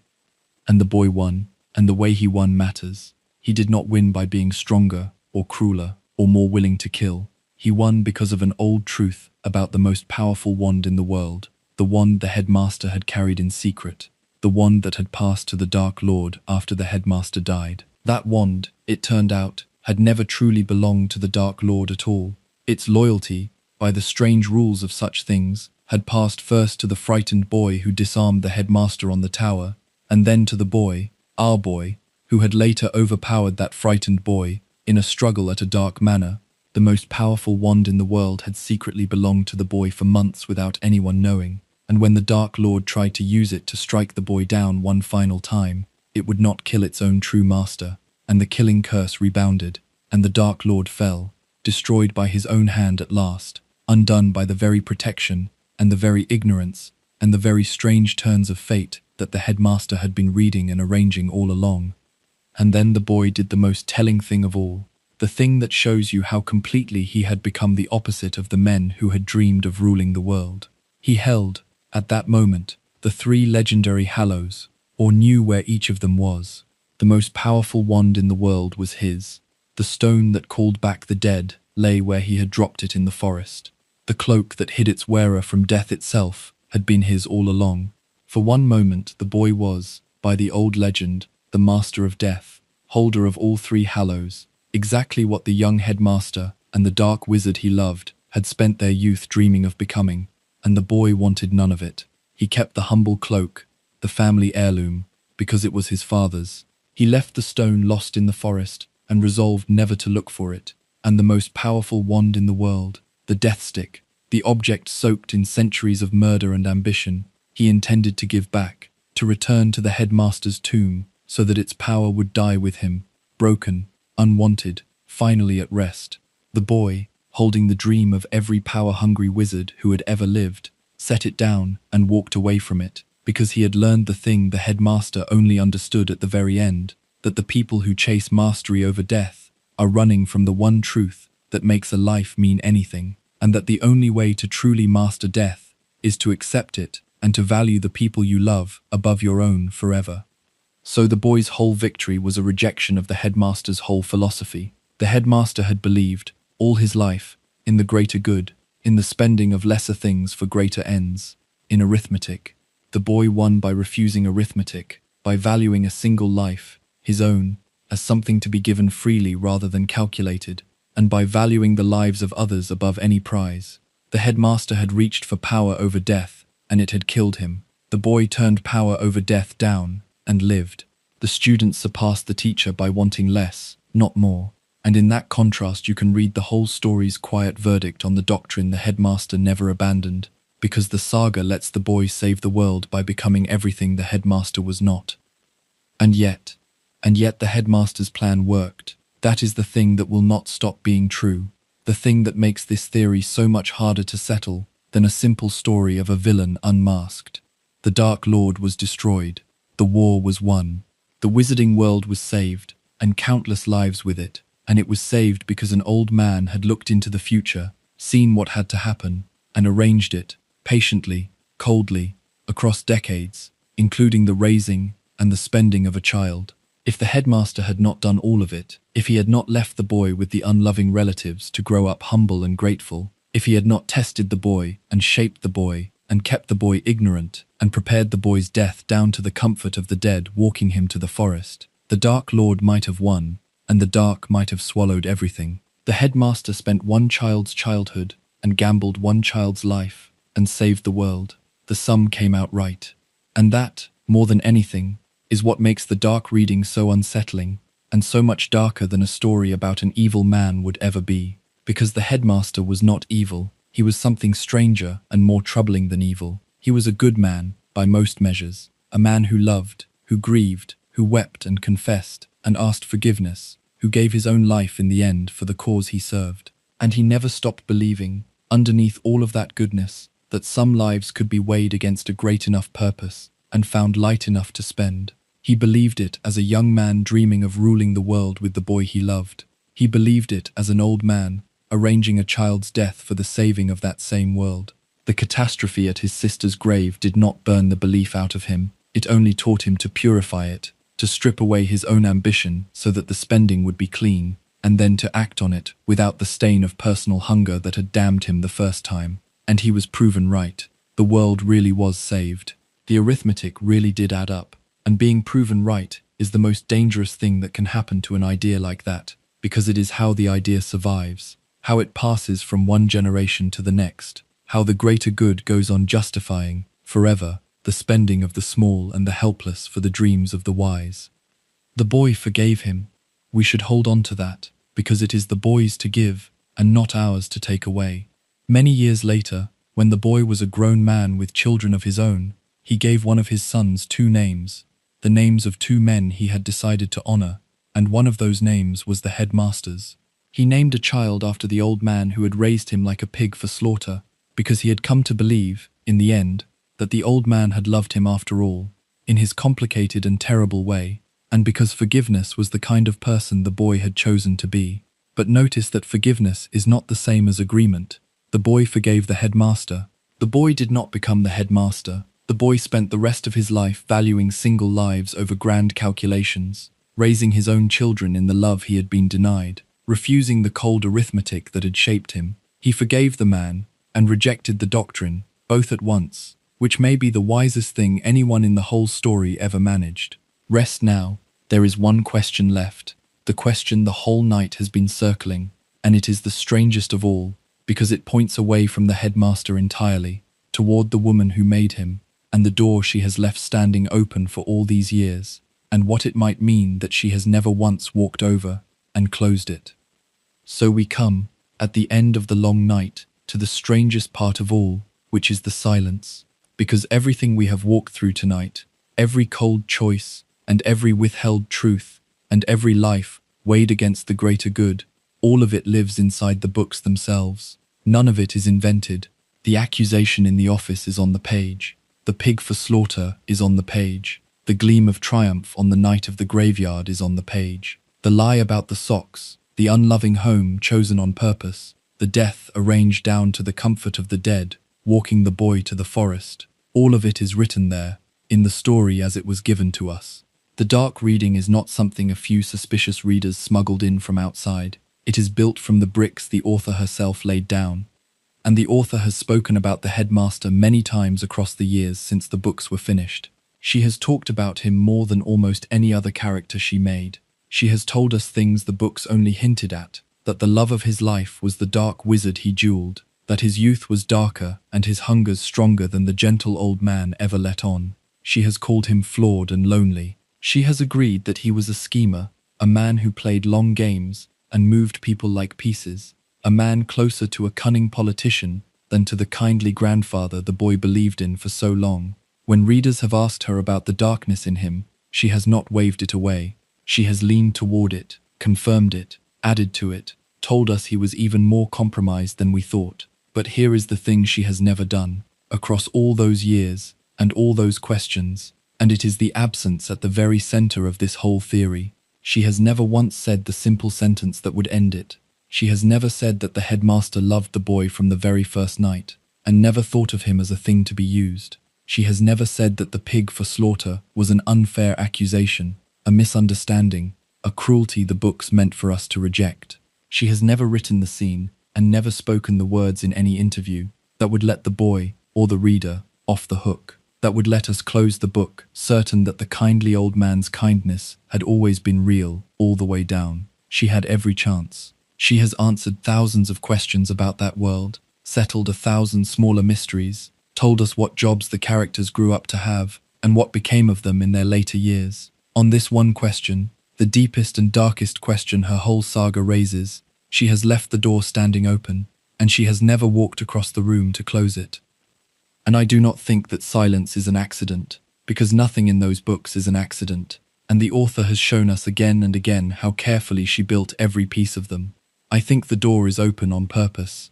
I think the unresolved darkness in the headmaster is not a flaw in the story, but the deepest point of it, because the whole saga, underneath the wands and the owls and the magic, is asking a single hard question, the oldest and most dangerous question there is. Does a good enough end justify a terrible enough means?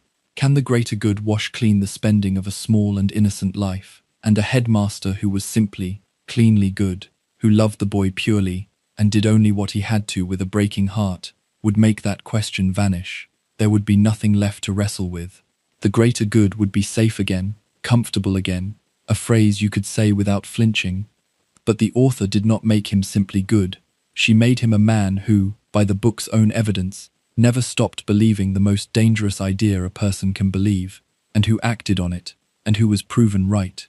She left him ambiguous so that the question would stay alive, so that every reader who loves the headmaster would have to sit, at some point, with the possibility that the person they loved most in the story was also the person who did the coldest thing in it, and that those two truths might not cancel out, might just both be true at once, the way they so often are in real people, in the real world. The headmaster is the place where the saga keeps its conscience. He is the reason the greater good never feels entirely safe in those books, the reason the phrase carries a chill every time it appears. And the author has guarded that chill all these years by refusing to reassure us, by leaving the worst reading of her kindest character standing exactly where she placed it, undenied. That is the theory so dark that the woman who wrote it has never directly denied it. The man at its center is no cackling villain twirling his beard in the shadows.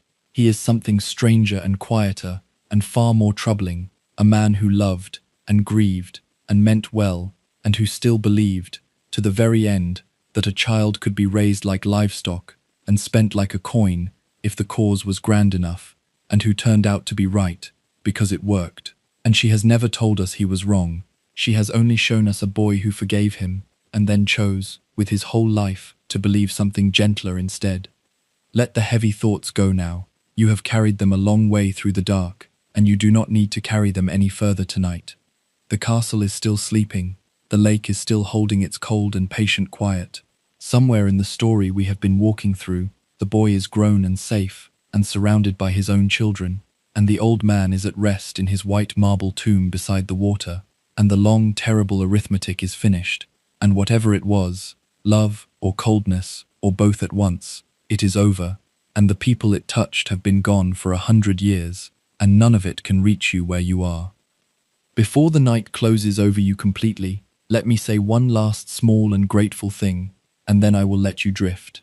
Thank you for spending these long, quiet hours here with me. There is something I find moving about all of us, scattered out there in the dark in our separate rooms, choosing to fall asleep to the same slow story, and I am glad you chose this one, and glad you let me keep you company on the way down into sleep. If these long walks through the shadowed corners of stories are the kind of thing that helps you rest, then follow along, so the next one finds you on the next night you cannot sleep, and the one after that. And if you would like to leave a parting word before you go, tell me how you will think of the old headmaster now, after everything, whether you will hold the warm reading, or the cold one, or both of them together the way the story seems to want. I will read what you leave, in the morning, when the light comes back, but there is no need to do anything at all except rest. That was always the only thing I truly wanted for you tonight. You do not have to decide whether the theory is true. That is the gift the story gives you, and I want to give it to you too, here at the end. You can let the old man be both things at once, and you can leave him that way, unresolved, the way real people so often have to be left, because we never do get to see all the way down into another heart, not even the hearts we love most, not even our own. The boy loved him and forgave him without ever knowing for certain what was in him, and you are allowed to do the same. And then you are allowed to set the whole question down on the table by the bed and close your eyes and leave it there until morning, or longer, or forever. It will keep. It has kept for a very long time already. It will still be there if you ever want to pick it up again. Picture the grounds of the school now, in the deep middle of the night, with everyone asleep, the towers rising dark against a sky full of soft and distant stars, the windows of the dormitories gone black one by one as the children inside them drifted off, the way you are drifting off now, the great lake lying flat and silver under the moon, barely moving, the giant creatures in its depths gone still and slow, the forest at the edge of the grounds, vast and dark and quiet, the place where so much happened, now only trees and shadow and the small soft sounds of sleeping animals, the embers in the common room fireplaces sinking lower and lower, glowing a deep and gentle red, giving off the last of their warmth into rooms where no one is awake to feel it. Everything settled, everything at rest, the whole great castle breathing slow in the dark, the way a sleeping thing breathes, the way you are breathing now, slower with every breath, deeper with every breath, softer with every breath. There is nothing left to watch for tonight, no test waiting in the dark, no old man doing sums behind a kindly face, no curse and no prophecy, and no boy walking toward a forest. All of that is finished, and told, and laid to rest, and the only thing left in the whole quiet world is you, warm and safe and growing heavier, sinking down into the soft and patient dark, the way a stone sinks slowly through deep still water, down and down, with nothing to stop you, and nowhere you need to be, and nothing you need to do. Let your thoughts come loose and float apart. If any of the story is still drifting through your mind, the bright boy in the village, the summer that broke a family, the baby on the doorstep, the dough made of silver light, let the pictures soften and blur and come apart like mist, and let them go, one after another, until there is nothing left to hold and nothing left to follow, only the slow sound of your own breathing and the warmth of where you are lying and the soft, heavy weight of sleep settling over you like a blanket pulled up to the chin. You are doing nothing now, and nothing is exactly right. There is no need to listen anymore. There is no need to follow the words. My voice can go on a little longer in the dark, soft and low and far away, and you can let it become just a sound, a gentle, distant sound at the edge of sleep, like wind in far-off trees, like water moving somewhere out of sight, like the breathing of a great old castle, settling deeper into its long, quiet night. You can let go of all of it now. You can let go of the old man and the boy, and the whole long question of what was love and what was arithmetic. You can let go of the day behind you and the day ahead of you. You can let go of everything except the warmth and the weight and the slow, soft pull of rest. Drift now, sink now, let the dark be kind, the way it is being kind. There is nowhere to be, and nothing to do, and no one to be, only this, only the quiet, only the slow and gentle falling down into sleep. The castle sleeps, the lake sleeps, the forest sleeps, the embers fade to nothing in the dark, and you sleep too, softly and heavily, all the way down into the warm and patient quiet, where the stories wait, and where you can rest now, fully, for as long as the night will hold you. Sleep, sleep now. There is nothing left but sleep, and the gentle dark, and the slow, soft breathing of the world settling down around you until morning. Rest. You made it all the way to the end of the long night, and now you can let go, and sleep, and be at peace. Good night. Sleep well. The dark will hold you until the light comes back.